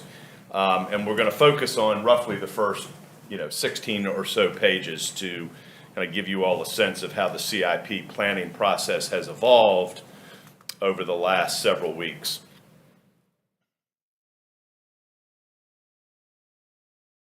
So we go to page 4. We'll talk briefly on bond ratings. In the upper left, you'll notice from both Moody's and S&P, the county is a AA rated county. You can see for Moody's it's a AA2, and they last reviewed the county's credit on April 15th. So it's pretty fresh, April 15th of 24. And for S&P, you're a AA. They last reviewed the county's credit in late March. In the table in the bottom left, you'll see the AA2 and the AA are highlighted in gold. And you'll see that you're 2 notches away from, the highest rating that any local government can achieve, being AAA. On the right-hand side, we're introducing some peers that we are going to compare you to in a few slides. And that top right is looking at counties that Moody's, one of the rating agencies, rates across the country at the different rating levels, AAA, AA1, AA2, and on down the line. And you'll see across that whole range, they rate about 727 counties across the country. And in the AA2 level, which is where Wayne County is, you're one of 211 counties that they rate at that level. Within North Carolina, directly below that, AA2, you're one of 20 counties that are rated AA2. And you can see in that bottom right green box the other counties that hold similar ratings or the rating level right below you, right above you. Okay, so that's kind of the universe of rating peers. It's not necessarily geography driven. It's really based on where these counties are rated by, in this case, Moody's. Okay. Talk a little bit about how the rating agencies go about rating local governments. Just a quick refresher, page 5, and I'm going to focus on the upper left chart related to Moody's. They have a fairly straightforward process. It's very data driven. They're looking at key pieces of data and calculations that they're pulling from your audits, your budget, and census data. Within their scorecard, they assign a 30% rating to the economy. So they're looking at things like your tax base per capita, the economic output of the county and the region, things like that. And those are items that you all as an elected body don't really control those measurements in any real direct way in the short term. Those are longer term initiatives to create an environment where tax base is going to grow, where jobs are going to be created. Financial performance is 30% of the rating. Here you do have a little more control. So we're talking about how you budget, how you perform relative to your budget, your reserve levels, things like that. So you all do have greater control over that. That's about 30% of the rating. There's a concept that they call institutional framework that's worth 10% of the rating. That is purely a function of being a North Carolina county. They assign a score to every state and how local governments are set up and structured and manage themselves. You get a very good score for being a North Carolina county because they view North Carolina as a good local government state in the way that things are organized and set up. And then finally, leverage. So that's actual debt that you've issued, but it's also things like your pension obligation for retirees, your post-employment benefits for retirees. So it's debt and debt-like items. So those are the breakouts, right, of the four major areas they look at. They assign a weighting to those. They go through and develop a scorecard, and through that process, they provide a rating. And again, as of the middle of last month, they basically were affirming the county's AA rating. So we're in very good shape, and I don't think anything that we're going to be talking about going forward should jeopardize that rating. All right, so with that, I want to talk briefly on operations and fund balance, talking off of page 7. The upper left is showing you over a 6-year period, fiscal years 18 through 23. The gold line are your operating revenues and transfers into the general fund. This is the general fund. So it's revenues and transfers in. You can see over that 6-year period, those have grown from about 100 million to about 160 million. And then the bars represent your operating expenses in the dark green, your debt service in the light green, and then transfers out and capital in that grayish color. And what you can see, and it's hit on in the bullets on the right, historically you've operated where revenues exceed expenditures, your structurally balanced budget. Between 2018 and 2020, you all invested over $20 million in capital from pay-as-you-go, cash-funded sources. And you'll notice in that bottom chart on the left, 18, 19, and 20, we saw a decline in reserves. That is directly correlated to the use of capital, the use of reserves for capital, which is a very appropriate and accepted use for one-time dollars. Since 2020, we've seen the fund balance growing, and we're in total fund balance, we're upwards of about 70 million. The dark green component of that bottom chart is the unassigned fund balance. That's the portion of fund balance that you have the most control over, the least amount of outside restrictions. And so you can see in 18, 19, and 20, that came down. Again, you were investing in capital with cash, not relying as much on debt. Then it grew. It's come down a little bit more in 2023. But again, by design, in 2023, you all fronted some dollars related to the DSS and health building that will be reimbursed to you when you see the 24 audit. You'll see that come back up because we did debt and we reimbursed ourselves for some cash that we spent previously. So structurally balanced, the fund balance has come down, it's gone back up, but any time it's come down, we know what's driving that. It's a specific decision to use those reserves for capital. Quick question. Yes, sir. On general fund revenues versus expenditures, are we including the COVID dollars in these expenditures? To the extent they would have been booked in the general fund, so no. They would not be? Yeah. Okay, thank you. Okay. All right, one more slide on fund balance, and this is going to get to your policy on page 8, left-hand side. General fund balance as a percent of expenditures. That's what your policy looks at, and it specifically looks at that unassigned component of your fund balance, right? There's several accounting components to fund balance. The unassigned component is as I said earlier, the component over which you all have the most control, the least amount of outside restrictions. And your policy states we want to be able to maintain that unassigned fund balance at least 14% of the general fund expenditures. That's the red line. We want to be above it. You have operated above it in several years, but in a few years, you've operated pretty much right on it. And again, that's generally coinciding with those years where you've made a decision to spend some reserves to fund capital projects. So you continue to operate in compliance with your policy. It's a good policy, but you're ending 2023 right about at the policy. All things being equal, we believe that should go up a little bit in 24 because of the reimbursement, but we'll wait and see. And the very bottom bullet just says we need to be mindful of that going forward, and the use of reserves for capital investment may be a little more limited going forward than it has been historically. The comparison on the right, this is where we pull in that info from the Moody's database that I mentioned. So this is looking at your unassigned fund balance. They look at it as a percent of revenue. Higher is better. You would like your bar further to the right.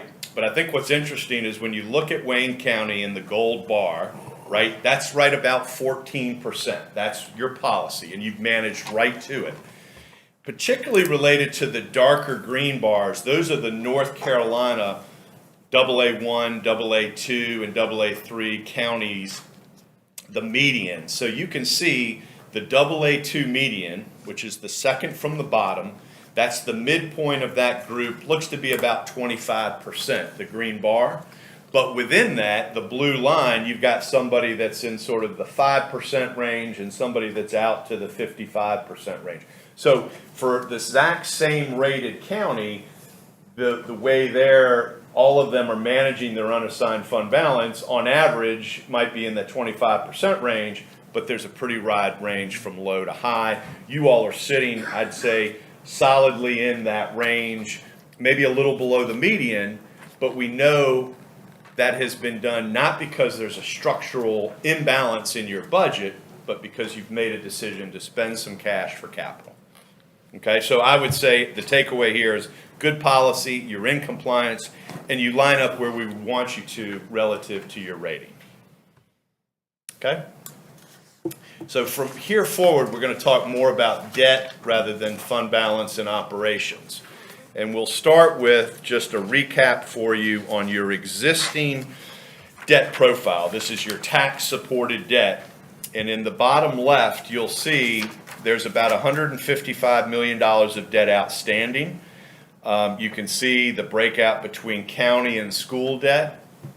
So $155 million of principal outstanding. That's been issued over time, right? Not all at once, obviously. And the chart in the upper left goes all the way back to 2014, and it's graphing your annual debt service. And back in 2014, it was maybe $3 million a year. And you can see over the last decade, a significant amount of investment in capital. I already mentioned that you spent some cash to do that, but you've also issued debt to do that, which is expected and understood, and would be very difficult to be where you are today with capital without having issued debt. We are sitting in FY24, the year we're about to wrap up, with a debt service payment of right around $17 million. Sort of peaks out there, and then you can see it goes down every year at this point, right? We're not assuming any new debt at this point in the presentation. So we're at about $17 million. You can see the payments are stepping down graphically, and on the right-hand side, you can see the principal, the interest, and the total payment by year. And under the principal column, you're amortizing or retiring, $10 million a year. So while you've issued new debt, you're also paying debt down at a pretty significant clip, $10 million a year. And that is what's being measured on the far right column. It's called the 10-year payout ratio, and it's measuring as a percentage in the next 10 years. So it's forward-looking. How much of that principal, that $155 million, will have been paid back? Higher is better. It means you're paying back debt more quickly. You're not backloading debt. So when we do the math on that, 10 years from now, for the debt that's in place, 62% of it will have been repaid. And again, that's at about $10 million a year. And you'll see here in a moment, that is a policy you have, you're in compliance with that policy, and you compare pretty well.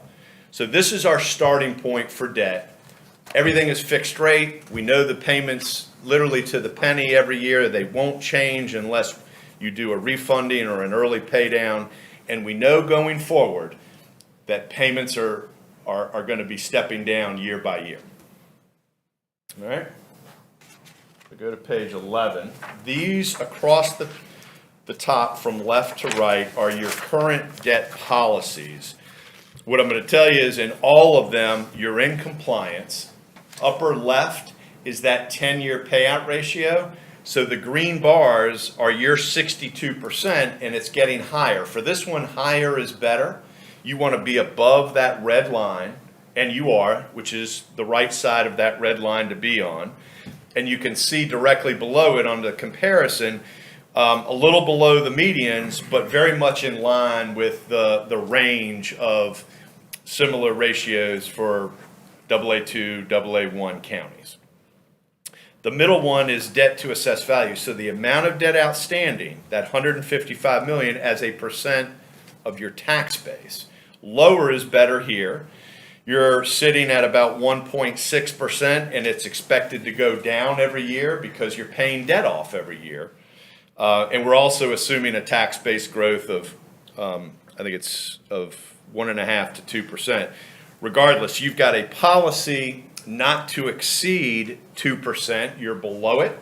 And over time, you're expected to get even further below it. So lower is better. You compare well, and you can see in the comparison directly below in the middle, we've shown 3 years for you, 24, 25, and 26. The point being, you are coming off of some larger debt issues in the last couple of years, and we're starting to see that come down. When we start talking about the CIP here in a moment, there's not a tremendous amount of debt that's identified in the next 5 years. Not to say there won't be any, but maybe here for a window, some of the heavier debt issuance is behind you, and this ratio is actually coming down in the next few years. Again, lower is better. But you're in compliance, and you are within the range of similarly rated counties. And then finally, on the far right, debt service to expenditure. So the amount of that annual payment represents of your budget. 17 million of debt service as a percent of your budget. We're sitting around 11%. The policy says we don't want to go above 12%, so we're a little tighter than that, but we are in compliance. Lower is better. And very similar to the one just to the left. Over time, we would expect that number to come down as you pay off debt, as your payments go lower, and as your budget is likely to grow at some, incremental percentage. So all policies in place, you're in compliance, and there is capacity within those to take on some additional debt, right? We're about to talk about the CIP, and it's going to be a combination of cash-funded projects and debt-funded projects, not a lot of debt, but there is capacity within these ratios and within your debt profile to take on additional debt if you feel like you need to. Doesn't necessarily mean it's affordable, but the capacity is there to do it. So with that, we want to talk about the CIP and how do we pay for the debt we have? How might we pay for any new debt or capital investment? Page 13, a lot of numbers, but very simple to follow in that as you look at the left-hand side and you go to the right, these are all the dedicated revenues that you all and your predecessors have put in place in prior years to support the capital, the county, this is the county model, capital plan. So we've got it all layered out by fiscal year. You'll see that some of these revenues are growing and some aren't. Column B is a general fund appropriation that we've held constant from the 22 level. And these are all paid from current year dollars, sustainable revenues. So that's a 22 appropriation for debt that we've held constant going forward. Column C is 4.4 cents that were put in place in 22. Column D is a penny that was put in place and dedicated in 23. 22 was some general fund dollars that were moved from the operating to the capital fund. And then we have some other smaller dollars, radio receipts for some loans that you've made. DSS reimbursement under column G, that is a function of reimbursements you get from the state and federal governments for some of the interest that you pay on the debt for the DSS facility, as well as a depreciation reimbursement. And you go all the way over to the right, column J, that is the sum of all of these revenue sources that have been identified for the county debt service and capital budget. And you can go back and find these in the budget. This is a process that's been in place for a number of years. We revisit it every year. But you'll see on the far right, it's about $10.3 million a year that is available to make payments on county debt and county capital, not schools. Schools is a separate model. This is on the county side. Any questions on that? That's where the dollars are coming from, all right?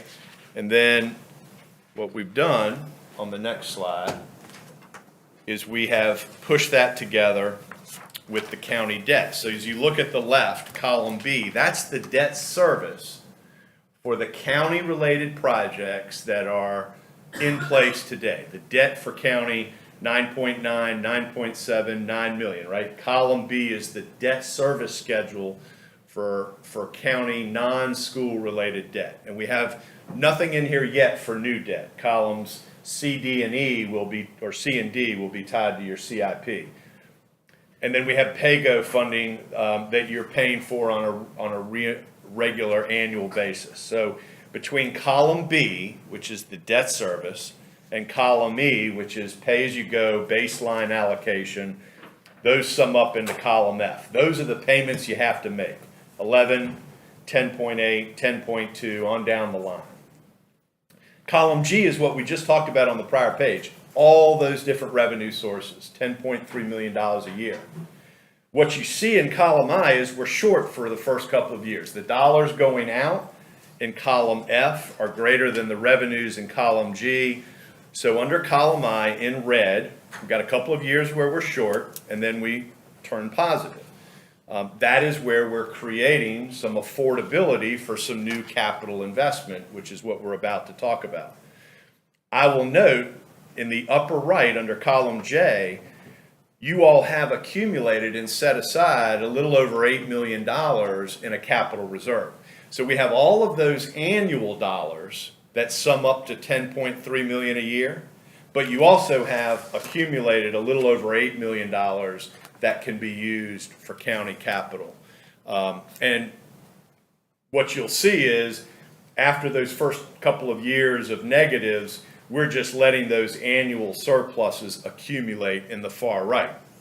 And what we're about to get into discussing is how far will that take us with the capital plan that staff has put together for your consideration, right? We know we've got more dollars than we need right now for our debt and our baseline PAYGO, but by the time we layer in the new things that we're about to talk about, that's what we want to measure.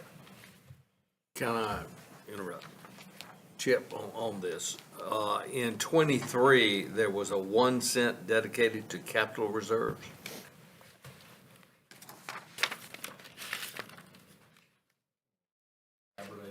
Yeah. In other words, I remember the 4.4 that was dedicated specifically for capital reserves. But the 1 cent dedicated to capital reserve, I wasn't aware of that. So in this budget, correct? No. Two budgets. Two budgets ago. Or, yeah, two budgets. We're in the finishing up 24. That was instituted in 23. Okay. So it would have been the spring of 22 where that was discussed. That was the last. No wonder I forgot it. The last one that Mr. Honeycutt did. Do I know? That was the last one that Mr. Honeycutt did. Okay. So Yeah. where we had a 1 cent that was dedicated to it? Yes. Okay. As part of that budget. And we've continued that each year going forward, just like the 4.4. Okay, thank you. Okay? So again, where you sit today everything is covered that you've committed yourselves to in terms of the debt service and that $1.1 million of pay-go. Now what we're going to talk about is sort of where do we go from here going forward. With one little pit stop on page 15, which is to recap the school capital funding agreement. You're going to see when we get into this, there's really just one school that is currently in the CIP that we're working with, the Rosewood. And you'll see at the very bottom of this page, future school funding needs will be managed with available cash flows within the school capital funding agreement, right? And so above that are all the things that were put in place back in 2017 when this was developed. And it talks about priorities for set aside $2 million of sales tax for school capital. The balance of the sales tax collected would be used for school-related debt service. Lottery funds would be used first to pay debt service, and on down the line. So there is a very specific agreement in place that is supported by its own model. And you'll see here in a moment, the one school project that we've got that is the major school project that we have in the CIP is Rosewood. And at this point, as things are continuing to be reviewed, I think for that project, the project estimate is matched by a state appropriation for that project. So right now in the planning work, and I hope I'm saying this properly, that project is estimated at a dollar amount that right now equals what the state is appropriated for that, and that will evolve as we go forward. Okay?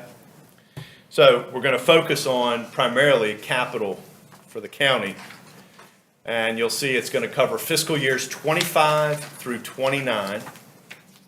And we have a very high-level summary on page 17. For each of those years, what are the major categories of projects? Sorry, I'm trying to get there. Fiscal years 25 through 29 at the top. So the total projects in any given year are summarized on line 10, or are summed up, I should say, on line 10. You can see there's on line 4 the baseline $2 million a year for schools. That's paid for from cash, from sales tax. General fund departments on line 5. We've got the Rosewood Middle School at 25.3 on line 6. Jetport, community college, and reoccurring general fund dollars. So year by year on line 10, the grand total over on the far right is, I'm going to round up slightly, 80 million. That's the universe of projects that we're going to be modeling here going forward. And if you want to know any detail about any of those line items, in the appendix are all the detailed worksheets so you can see individual projects, what's driving some of these larger numbers, and we're happy to try to answer questions as we go about any of that type of detail. Directly below this, lines 13 through 25 is where's the money coming from, right? So we have the needs on line 10, and we've got several sources of funding. There's a state appropriation for Rosewood, grant funding for various projects, departmental funding. We have some leftover existing bond dollars, small dollar amount. And then the two highlighted lines, line 20 and 22, are the debt assumptions that are funding this CIP. There's about a $2.8 million loan through the state for a sewer project that is expected to be in place in 26. That's the line 20. And then we have two bank loan installment financings on line 22 out in 28 and 29. And those are associated primarily with a couple of projects at Maxwell. So for the entire $79.9 million of projects that have been identified, we've got about 16 million of those that might be funded with debt, right? The SRF and the two installments. We're not committing ourselves to that at this point. I think the SRF is, moving forward, but out in 28, 29, nobody's looking to approve that at this point. It's just what's in place related to the requested capital. And everything else is being funded with cash or a state appropriation and grants. So not a big reliance right now on debt. I mentioned that earlier. at least at this point, at this iteration of the capital plan over the next 5 years, there's only 15, 16 million worth of debt that is identified. And as you all well know, this gets looked at every year, updated, reprioritized, what have you. So, with that as the baseline CIP, page 18, we're just showing you, if this is how it's funded, there's some debt that would be issued. The upper left is showing you your current debt profile. Remember, that was like $17 million, and it's coming down. For the debt that we might issue to support the CIP, $15, $16 million worth, it barely shows up in that graph. Because remember, each year right now, you're paying off $10 million a year. And over a 5-year period, we're talking about adding 15. So you're going to be net lower 5 years from now than you are today. If you're paying off 10 each year, paying off 50 in 5 years, we're talking about potentially adding back 15. So we're not projecting that your annual debt payment should be any higher than it is today. In fact, we expect it to be lower. That's for the debt.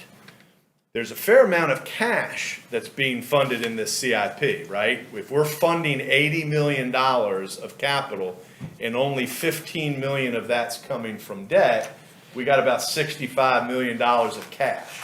Granted, the state's got a big chunk of that for Rosewood, 25, but that's still 40 and change million of cash from the county, which this isn't accounting for that yet, right? This is just the debt. Where we pull in the discussion on the cash, and let me just say here real quickly, if you were to issue that debt, those policies all still look fine. That would not be a concern. That's page 19, and what I'm trying to get to here is the final slide, which is page 20. And so while I said that the debt portion of the CIP, potentially again 15 million, can come online and still keep you below your annual payment where it is today. That's not a problem. We have a fair amount of pay-as-you-go funding, and so if you look under column B, those are the revenues required in the CIP, all right? Total capital requirements, and you can see where those are year over year, right? They get up to about 17 million. They go down, they get back up in 2029 to about 14 million. Remember, under column C, we've identified about $10.3 million a year of ongoing revenues, plus that $8 million of capital reserve.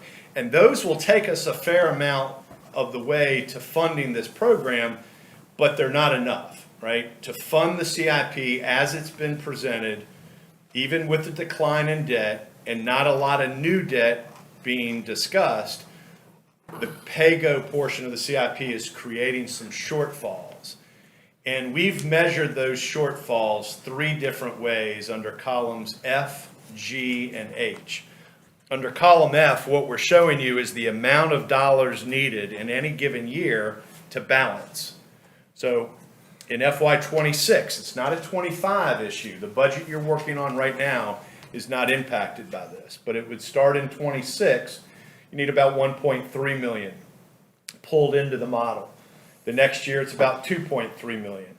Then it's about 1.6, 4.2, 3.5, and so on. So column F is just trying to show you the dollars needed to balance the county capital plan to support this CIP. Remember, the school is paid for. That Rosewood, the one project in there for the schools, is paid for from the state appropriation. So that's not driving the impact. It's the other projects. An alternative way to look at it under column G is the equivalent number of pennies on the tax rate needed to fund it. So rather than dollars every year, we're showing you under column G, how many pennies worth of revenue do you need in any given year to fully fund it? So it's a little over 1 penny's worth in 26. You need an incremental 3/4 of a penny in 27, and then you need about a penny out in 2029. All told, at the bottom of column G, it would be the equivalent of about 2.8 pennies worth of revenue, but it would be spaced out over 3 or 4 years. a different way to think about affordability of the same plan. Ted, So- is this reevaluation tax, we're looking at, is this the current tax rates, and everything, or will we Yeah, have the, reevaluation? Remind me where we landed here. Give me 1 second, I want to make sure I quote you the right number here. Of dollars, coming in?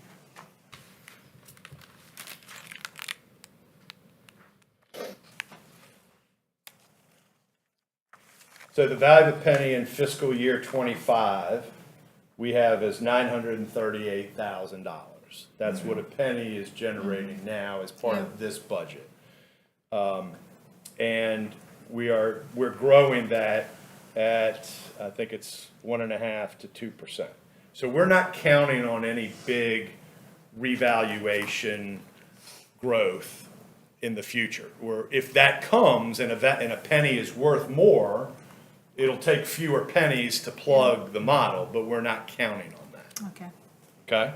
So about 940,000 per penny is generated, and that's on a total assessed value of about 9.5 billion. Okay? With the growth of property values of 1.5% to 2%. That's right, going forward. Okay? You're wishful thinking on that one, Jay. I don't think so. That's doable. So that was, column G is how many pennies would it take in any particular year? And it's cumulative, right? So you kind of add those up at the bottom. It's just under the equivalent of 3 pennies, again, over about a 4-year period. And then the final version of how we've measured this is what would it take if you did a one-time plugging of that model to make it balance in fiscal year '26? It would take the equivalent of about 2.2 pennies. So G and H are really measuring the same thing. How many pennies worth of revenue do you need? But in G, you do it incrementally over time, whereas in H, you fully fund it up front a little earlier than you need to, but you're able to do it with fewer pennies because you're doing it a little bit earlier. So 3 different ways to measure the affordability of this CIP. And again, we're using, reasonably conservative estimates on the interest rates and things like that. But there's just not a lot of debt that's being assumed in the model at this point. It's a heavier cash-funded program. So that's the last of the slides we plan to go through. Again, not looking for any action. I think this was hopefully informative as part of the budget, but certainly happy to answer any questions.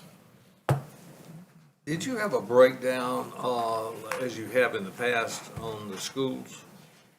Of the school debt? Yeah. We do have all of the debt for the schools in here. It may not be summarized, but we have it. 1 second. Probably page 22. You can find it, I think, page 34. Funding school and agreements on 79. 34. Your book's getting longer.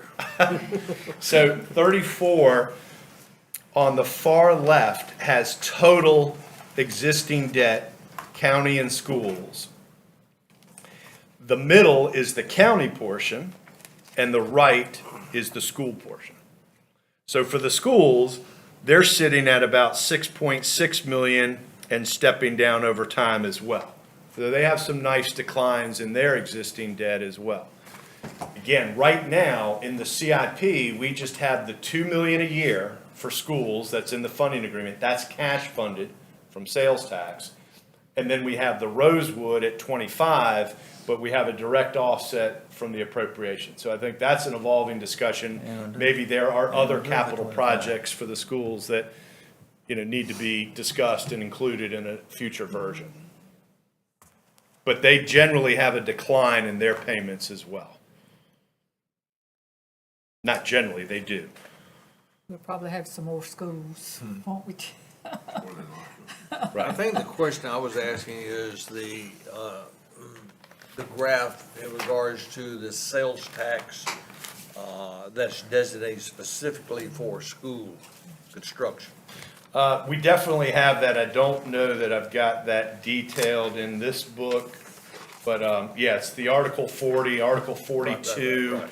different sales tax that have, and lottery. Could you send that back to us? Yes. Okay, great. Yep, I'll send it to Angie and she can circulate it. And then the other question I have is back to page 17, where we have got a bump in 26 and 29 in regards to general fund of departments.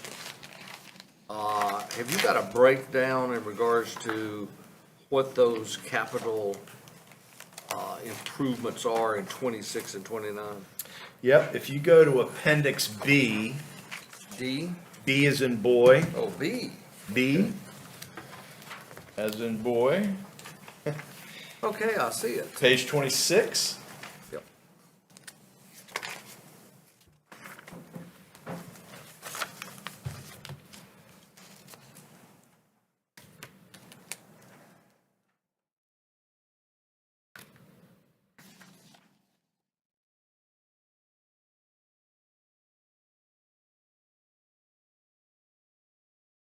Looks like it's, So you've got the sewer of 2.9 million in 26 that bumps in there, and that's a improvement to our sewer system. That's a low interest loan. Low interest loan. loan. Talked about That's the a last meeting. one-time cost, and there is an SRF loan to offset that.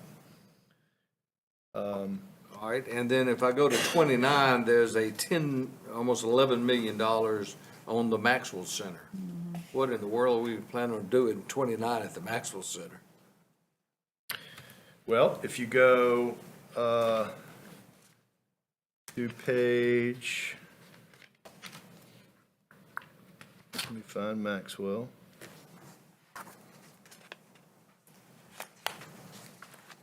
There it is. Expand Page 30, meeting there you space. What page is that? That's 30. page 30. So we have got in our capital improvement plan a almost $10 million expansion of meeting space in 29. Need to see what the hotel's gonna be first. Well, I think that was put in prior to the hotel being Yeah. built. See how much meeting space they gonna have. Okay, well, It was plugged in a long time ago, but evidently, so I just wanted to know why those 2 years had a huge increase. And we just plugged it in as a placeholder, so to speak. We haven't committed. it was for additional James. meeting space, Yeah. because the hotel provided some of that. Right. And then it's been left in there every year since, So we're not, but you may have. some we're not other projects. approving those projects. We are just No. approving the overall budget. Correct. Projections. Just wanted to make sure. Right. I mean, it may change to some other project Yeah. down the road, but. Sure, Yeah. sure. It's there if you need it. We provided it, at any rate, in our overall budget. Right. But approving the 5-year CIP and I guess funding year 1 when that time comes. Now, am I correct, hesitant in regards to asking this question, but I need to?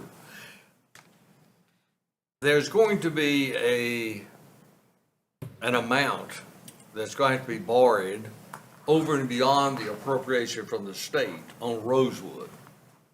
Have we provided for that in here? Not at this point. Okay. That would be, if there were additional funding needed, we would want to measure that as part of the school capital plan. Agreed. And we And that's- don't have that number yet.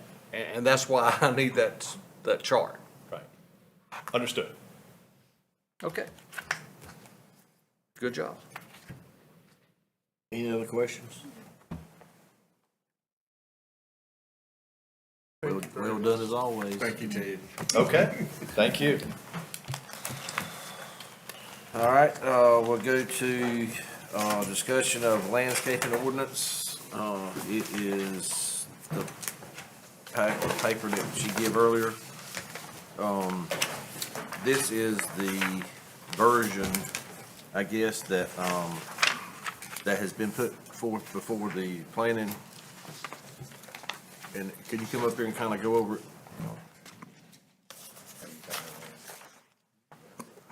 I got something I want to add on it too. First of all, who put this together? Yeah. Staff did. I think it was, working with our attorney, and all, and we looked at other counties as well. So it was kind of put together by staff. But this ordinance is not ready to go by any means. I do want you to know that. This ordinance was reviewed by planning board, but there were a lot of questions about it, some concerns. So a lot of wording needs to be worked out with this ordinance if the county decides to move forward, with an ordinance. The concerns and, you know, from a county standpoint, it's unusual to have a nuisance ordinance such as this. These are typically municipal-related or type ordinances, where municipalities are set up differently than counties for enforcement. So there's a lot of question about how an ordinance like this would be enforced.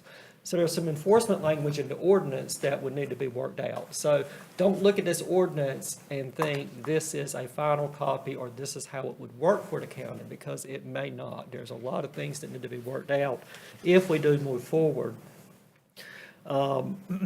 A few things that have come up from our staff level and just review of something like this, and even from the planning board, just so you know up front. Excuse me, you know, municipalities, you do see these in municipalities, but they're set up where they have agencies that can go out and take care of this. A lot of times it's charged back. Some municipalities actually charge it back to the homeowners when they have to cut the grass. They charge it back to the homeowners through their, like water bills. Some of them will actually charge them in their water bills, different things like that. Well, we're not set up that way. The best we can do is go out and issue a citation, but now we do, because of the way we're set up, we have to go do due process or give due process. So we'd have to give a certain amount of time for them to comply. If they don't comply, then we could possibly do a notice of violation, then we start fines. Fines typically nowadays, unfortunately, do not get attention. So unlike municipalities that have maybe a department that can go out and mow the grass and then they charge them in a bill, we don't have that. We don't have a department that can go out and do that. So we would have to rely on our typical enforcement process, which could take quite a while to do. Staffing, we only have right now in planning, we have one code enforcement officer that handles the whole county with our other ordinances. So we don't have the staff in place at this point. So there's a lot of questions in terms of how something like this would be enforced and what the enforcement section of this ordinance would look like. Well, So- just, can I interrupt? Just looking at this last little item down here on the first page, kind of really gets to me. The growth of weeds and grass. In no event may the grass or weeds in any portion of the lot which is not used for active farming or woodlands located within 100 feet of a residential dwelling unit exceed the height of 12 inches. Now, do you realize how many people we're going to have to hire to go in through this county and cite people on properties that have grass or weeds that's over 12 inches in height within 100 feet within 100 feet? Not next to it. We're talking about 100 feet away. I mean, who's coming up with this? Yeah, and this was an example, like I said, this ordinance is not something that we are proposing. You're This right. is just an example of what was pulled together from what other jurisdictions, or typically a municipality, would do. And that was one of the concerns that staff had, and actually the planning board had, was just that, is what constitutes a violation? You know, and so that was one of the questions. And actually, you can't really tell, but that's kind of got a little dark print over it. We actually had that highlighted. We had to print this in black and white, but it's actually highlighted because that was one of the talking points, was the 12 inches, you know, how far away from a house, you know what I mean, those type of things, but. If it was, if this thing, look, Well, This has been discussed multiple times in the past of my 24 years here. I think it's about I 30 know we times it's been discussed it brought up. 9 years while I was on the planning board. We Yeah, I had a every time. version. I think Connie had a version. Now Barry's got a version. it's not, It I was mean, brought up, it wanted to be discussed by Commissioner Williams, so, we, Yes. the last yes, thing we had. I've had some constituents and, they have had some concerns about about property near theirs. And, I wanted to bring this to have it addressed just on a discussion level. I agree with, some of the language in this. I don't think that it's all adequate pertaining to what would be suitable for people that live in the county. However, I think that we do need a county ordinance on some level. If you all remember, when we had our solar farm, if we would have had an ordinance in place already for landscaping, then that would have been something we wouldn't have had to tell them that we want to see or ask them what they were doing. So I think that's definitely something that we, in the future, we definitely need to start to put something together that's going to help. I think also a lot of our citizens, they don't understand if it's DOT property. And I think if we could kind of better let them know what is DOT, I think that would help, them where they can say, hey, I'm going to call DOT on this, opposed to calling the county. So, if we can put something together, we get a starting point, I think that'll be the first step. And then we come back a little later and see what the board suggestions are. Well, Commissioner Williams, not only the weeds, I got one group of people that calls me about once a week in our neighborhood. It's not only weeds. There's this one house in their yard, and they got homes, side of them, that just throws out furniture, mattresses, just all kinds of stuff out in his front yard. We have an ordinance addressing household garbage. Well, So I have if you have a called- complainant, you need to I have, report I it have. to us. He has issued complaints to them, the deputy, still nothing done. That's sort of what Barry's saying, if you have a vegetation ordinance, the same type of enforcement, when all you have is a civil penalty that you can address, that doesn't really get a lot of people's attention, Yeah. you know. Well, this has been going on for 2 years now They since took I've the been on criminal board. portion away from us as far as enforcement a couple of years ago. So all we have is a civil penalty, which people, they don't take that serious. And Barry, I also noticed that we have other counties, and they do have ordinances based on new subdivisions. So, that should be something probably that, we should be aware of too. Like, so when our new subdivisions are coming, that we make sure that they have a certain setting of how the landscaping should be in that particular area, Look, I'm in the landscape business, and I just want everybody to know, I ain't got nothing to do with this. I'm not in favor of this, and I'll tell you the reason why. I take care of one of the largest landowners, property in this county, and for years, they got places in the city limits of Goldsboro, and it was monthly. We get calls, and one of the girls at office would call, she said, they call about this address, this address, this address, this address. You go out there and the grass will be X. The next door neighbor to somebody, and this is, most of these were empty lots. You go to the next door neighbor, the grass was that or higher. They ain't even say nothing to them.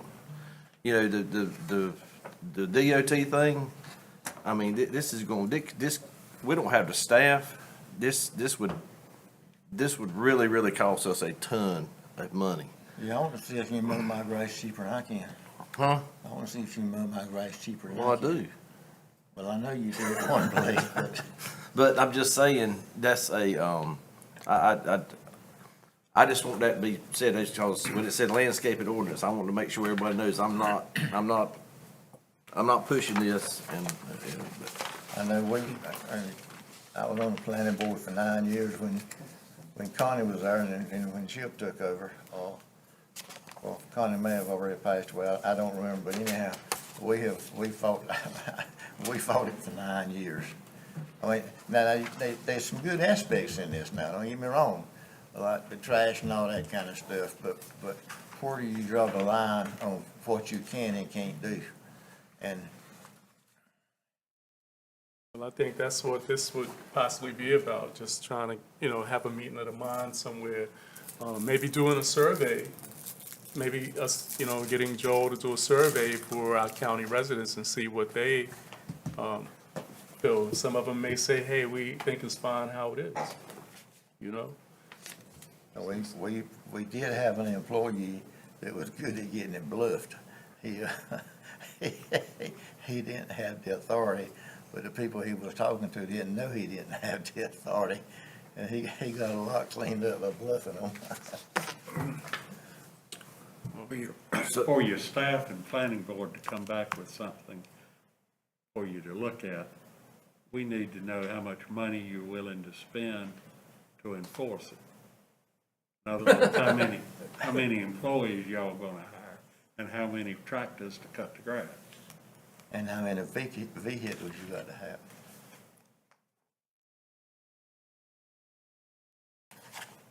I'm not interested in moving forward with additional regulations. I don't see, cost benefit wise, I just don't see that. It's gonna be a cost, it would be a cost to the county. Oh, period. absolutely Because there's it will no be. way that we're gonna, unless you try to attach it to their tax bill. And it's I not don't gonna be a think you do little that. cost, it's gonna be a big cost. And we've got a lot more pressing needs than whether or not somebody's grass is 12 inches tall. Don't live in the city, live in the county, That means there's less restrictions. I just don't see the value moving forward. Well, I think at minimum, people need to know what is DOTs. 30 foot from the center line on most roads, unless you're on a major highway. I mean, I would think everybody would know that. I mean, it's on their deed. And that is a good point, because when you drive over here on 70, the old 70, that grass is 15, 18 inches tall, 20 inches tall right now. And they ain't no road signs left neither. They're gonna cut it 4 times a year. They're starting to cut now. They're gonna cut it 4 times a year, and we'll have grass in the northern part of the county 3-4 foot tall. Yeah, we know. So, Anyway, so that's just, but that's a state thing. I mean, we ain't got anything to do with that. We can complain, but it ain't gonna make them cut it. They ain't gonna give them no more money. I mow my own road. So anyway, what do we want to do with this? and we just move on. I mean, I don't have a problem with it either way, but I think that I understand what Commissioner Williams was saying about the complaints and everything, but grass is just gonna, this is my new issue. I think the bigger issue is some of, like Ms. Barbara said, some of the people throwing mattresses and stuff in their Out in their yards. front yard. you I can mean, decide. it's some yards are just terrible, you know what I mean, and it makes no sense. I would love to see something done about that more than the grass issue, you know what I mean? But, people are gonna complain regardless, but that's just, it's because a lot of times you throw that stuff out, it's supposed to deteriorate, and then the next thing you know, it's going down the road, it's going into the neighbor's house and everything else. And like, even if you go down to the land, going towards the landfill, a lot of those houses, they have a lot of stuff in the yards, but then don't get me wrong, a lot of that stuff is just people driving, it's blowing off, but that area is terrible, you know what I mean? So, I mean, I would like to see something done about that, but with staff, one person, how they gonna possibly do that and enforce that? I mean, it's almost impossible. So what it's gonna cost us to try to get that done doesn't seem feasible on top of what we're gonna get back out of it. So, Well, it's just like you said, you throw out one thing, it's just like a piece of trash. And I get on my boys, I said, you could pick up one piece of trash, if you run over, you're gonna pick up 1,000 pieces of trash. I mean, Right. That's the same scenario, it's deteriorating, and then it's all over the place. And some people don't have the resources to take stuff off, but, it's just, I understand, but now that part of it, what Ms. Barbara and Bevan are talking about is is addressed, correct? Yes, there is an That's, ordinance on that. okay. So in that situation, they call the planning department Well, right now it's solid or waste. solid waste, okay, all right. You could call any of these departments and they would direct you to the right person. Right, gotcha. Yeah, But we how- get those complaints often. and we'll How is forward it getting enforced though? Yeah. I mean, that would be my thing. I mean, if you just calling and we don't have adequate people to go in and enforce it or anything, then. We have a sworn code enforcement officer, a sworn deputy, Okay. that enforces that actual ordinance. And he does, but the person don't do anything about it. He's one guy. Okay. That's what I'm saying, you I know think what I he mean? just It's throws out one an extra person, bag so, every time he I mean, goes you know up what I there. mean? So it's like, you know, how much can actually be done about it, so I just think it's one of them things where, Now, like you say, you live in the county, it is what it is. Are there fines in place? Civil penalties, civil penalties. Okay, so it's a first civil penalty, then it's additional civil penalties after that? Yes, sir. It grows incrementally as, you know, as it goes on, if it continues. Well, I feel sorry for these people that are having to live beside this person. It is just unbelievable at the front yard. What this, I mean, just, and if they go up there, I think he throws the extra bag out just to prove a point. And it's been going on 2 years now. But And it's that- still the same. But that part of it is enforceable, correct? Well, it ain't So been they done just yet.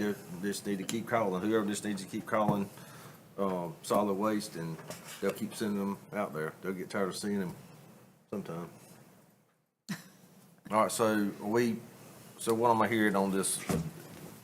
Nix it or go forward or what? Grace, Nick, man, I ain't And worried you about can grass. always bring it up later. Yeah, we'll bring it up later. Okay. All right, we got public comments. Anybody sign up? Thank you, Barry. Nobody signed up? Okay, county manager report.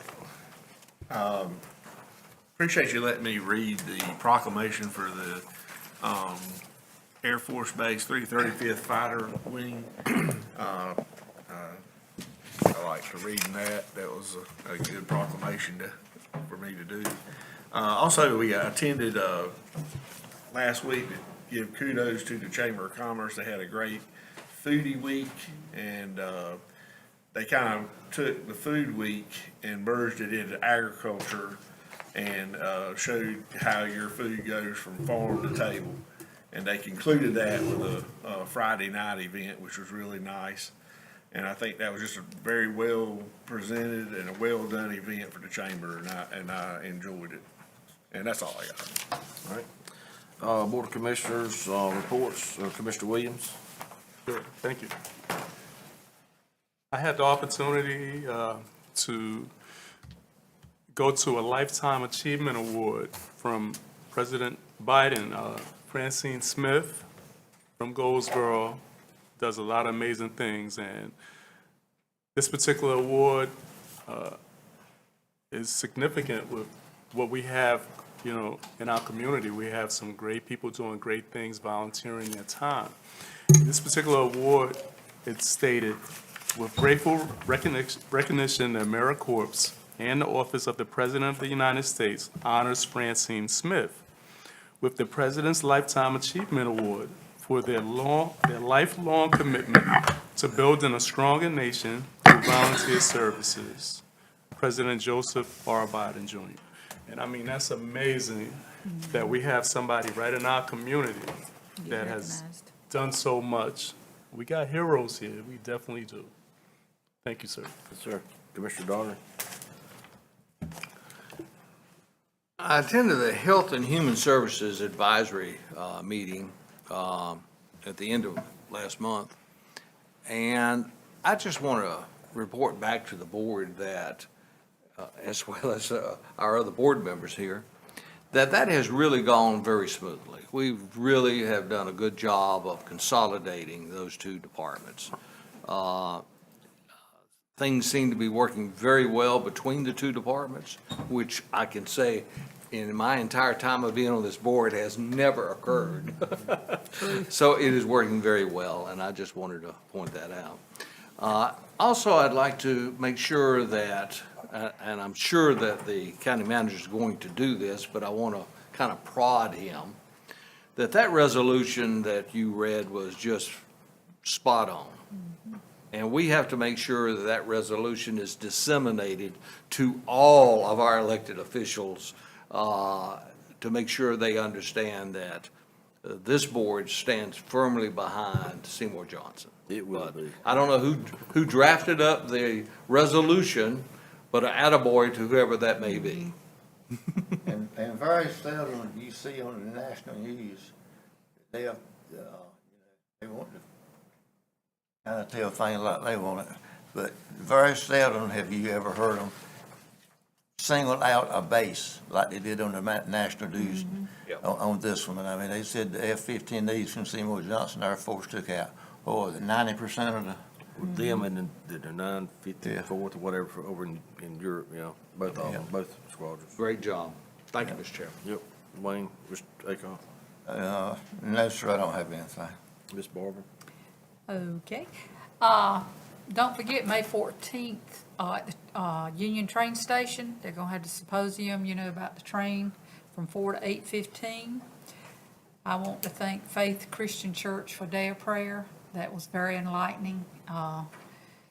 With what's going on in our country now, I think we need Day of Prayer about every day, because every time I look at the news, we just need to pray. There's going to be a healthcare meetup May the 9th at UNC Health Auditorium, if anybody would like to go, at 11:30. The Arts Council on May the 18th at 1 o'clock, they're going to have an artist talk, so that would be very interesting. Also, we watched on Charlotte News and our television about the police officers. I just really want to emphasize, we really need to pray for those families, because losing your spouse, that's tough. And I'd also like to wish our mothers happy Mother's Day on Sunday. I'm a mother, so I need all the wishes I can get some days. And also, I'd like to thank Chairman Gurley for all the phone calls he has made to me when I had my concussions. I got up 2 weeks ago one morning at 3:30 in the morning and slipped and fell backwards, hit my head, knocked me out. When I woke up, my hair, my face, and everything was very bloody. Well, being hard-headed, which I found out I wasn't hard-headed when I got that bump, it's a serious thing when you get a concussion. Your brain feels like scrambled eggs. I'm doing stupid things. I really am. I didn't realize that a concussion could mean that you could act so differently.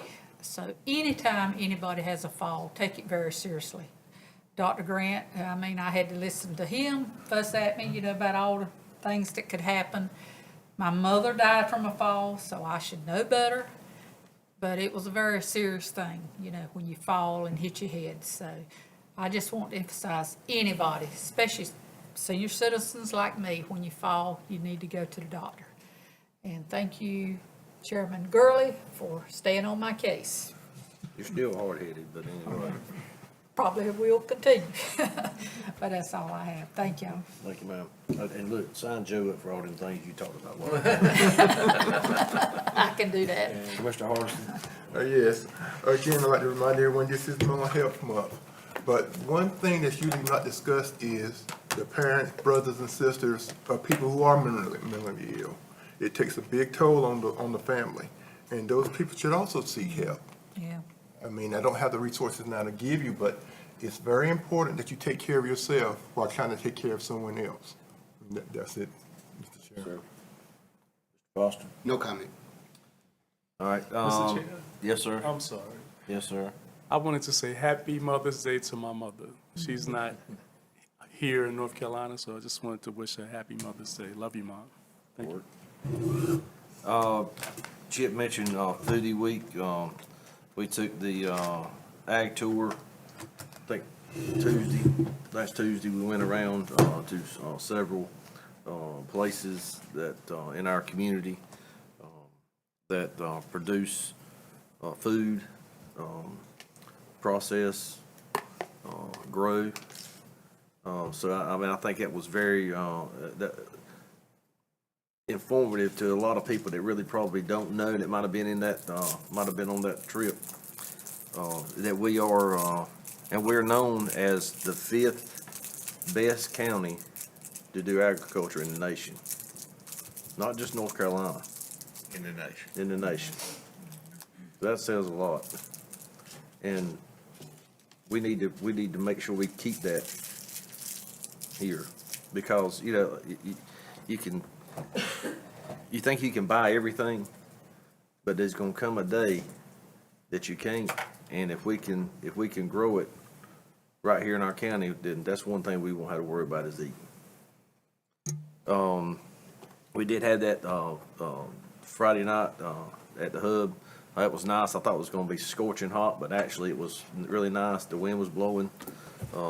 So we had a good meal, provided by, and it was all stuff that was grown right here in Wayne County, and Ben Strickland, his group, catered it. They done an outstanding job.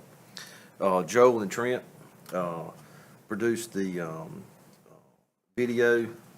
It's on, they had some technical difficulties at the Hub. Didn't have, some cord or something that they could run it, but anyway, he put it on our website, the county's Facebook page. So go look at it. We've got some talented individuals in our county and staff, but also it highlights the farm community and what we have, you know, to be proud of here in Wayne County. Let's see here, and last Saturday before last, we put in service Strike Eagle 1. There it is on your screen. It's the newest tool that the EMS has to use in large events like the Pickle Festival, like the fair, Busco Beach, just to name a few. Angie, were you involved in any of this Pickle Festival deal? Can you come up here and kind of give us a little, not the actual injuries, but the actual what, you know, how this actually helped? Yes, when we have large events, there's large crowds. And an ambulance, obviously, even the QRV, is not gonna be able to get through, large amounts of crowds. So, that was one of the reasons why we got the bicycle team in, but the bicycle team obviously cannot, transport. Right. So with this, vehicle, we can put a backboard. If there's somebody that we need to transport to get them to the ambulance, then we can put them on the back with a backboard, still do some patient care. We still have the bike team that can get there first. But, you know, when you have like the Pickle Festival, first, you know, beautiful weekend that we had, that was an event. It was, didn't work, but I heard it was packed. And I believe it, because, you know, every single one that I've worked has been packed. Right. And it's very hard to get through the crowd. So, thank you very much. It's amazing that we have that. And I think Wayne County is very special to be able to get that. So thank you very much. Yes, But, ma'am. yes, that's a very good resource for us to have, and that's the purpose, is to be able to help transport and it'll hold, you know, more personnel too, because it has, you know, the front, the back.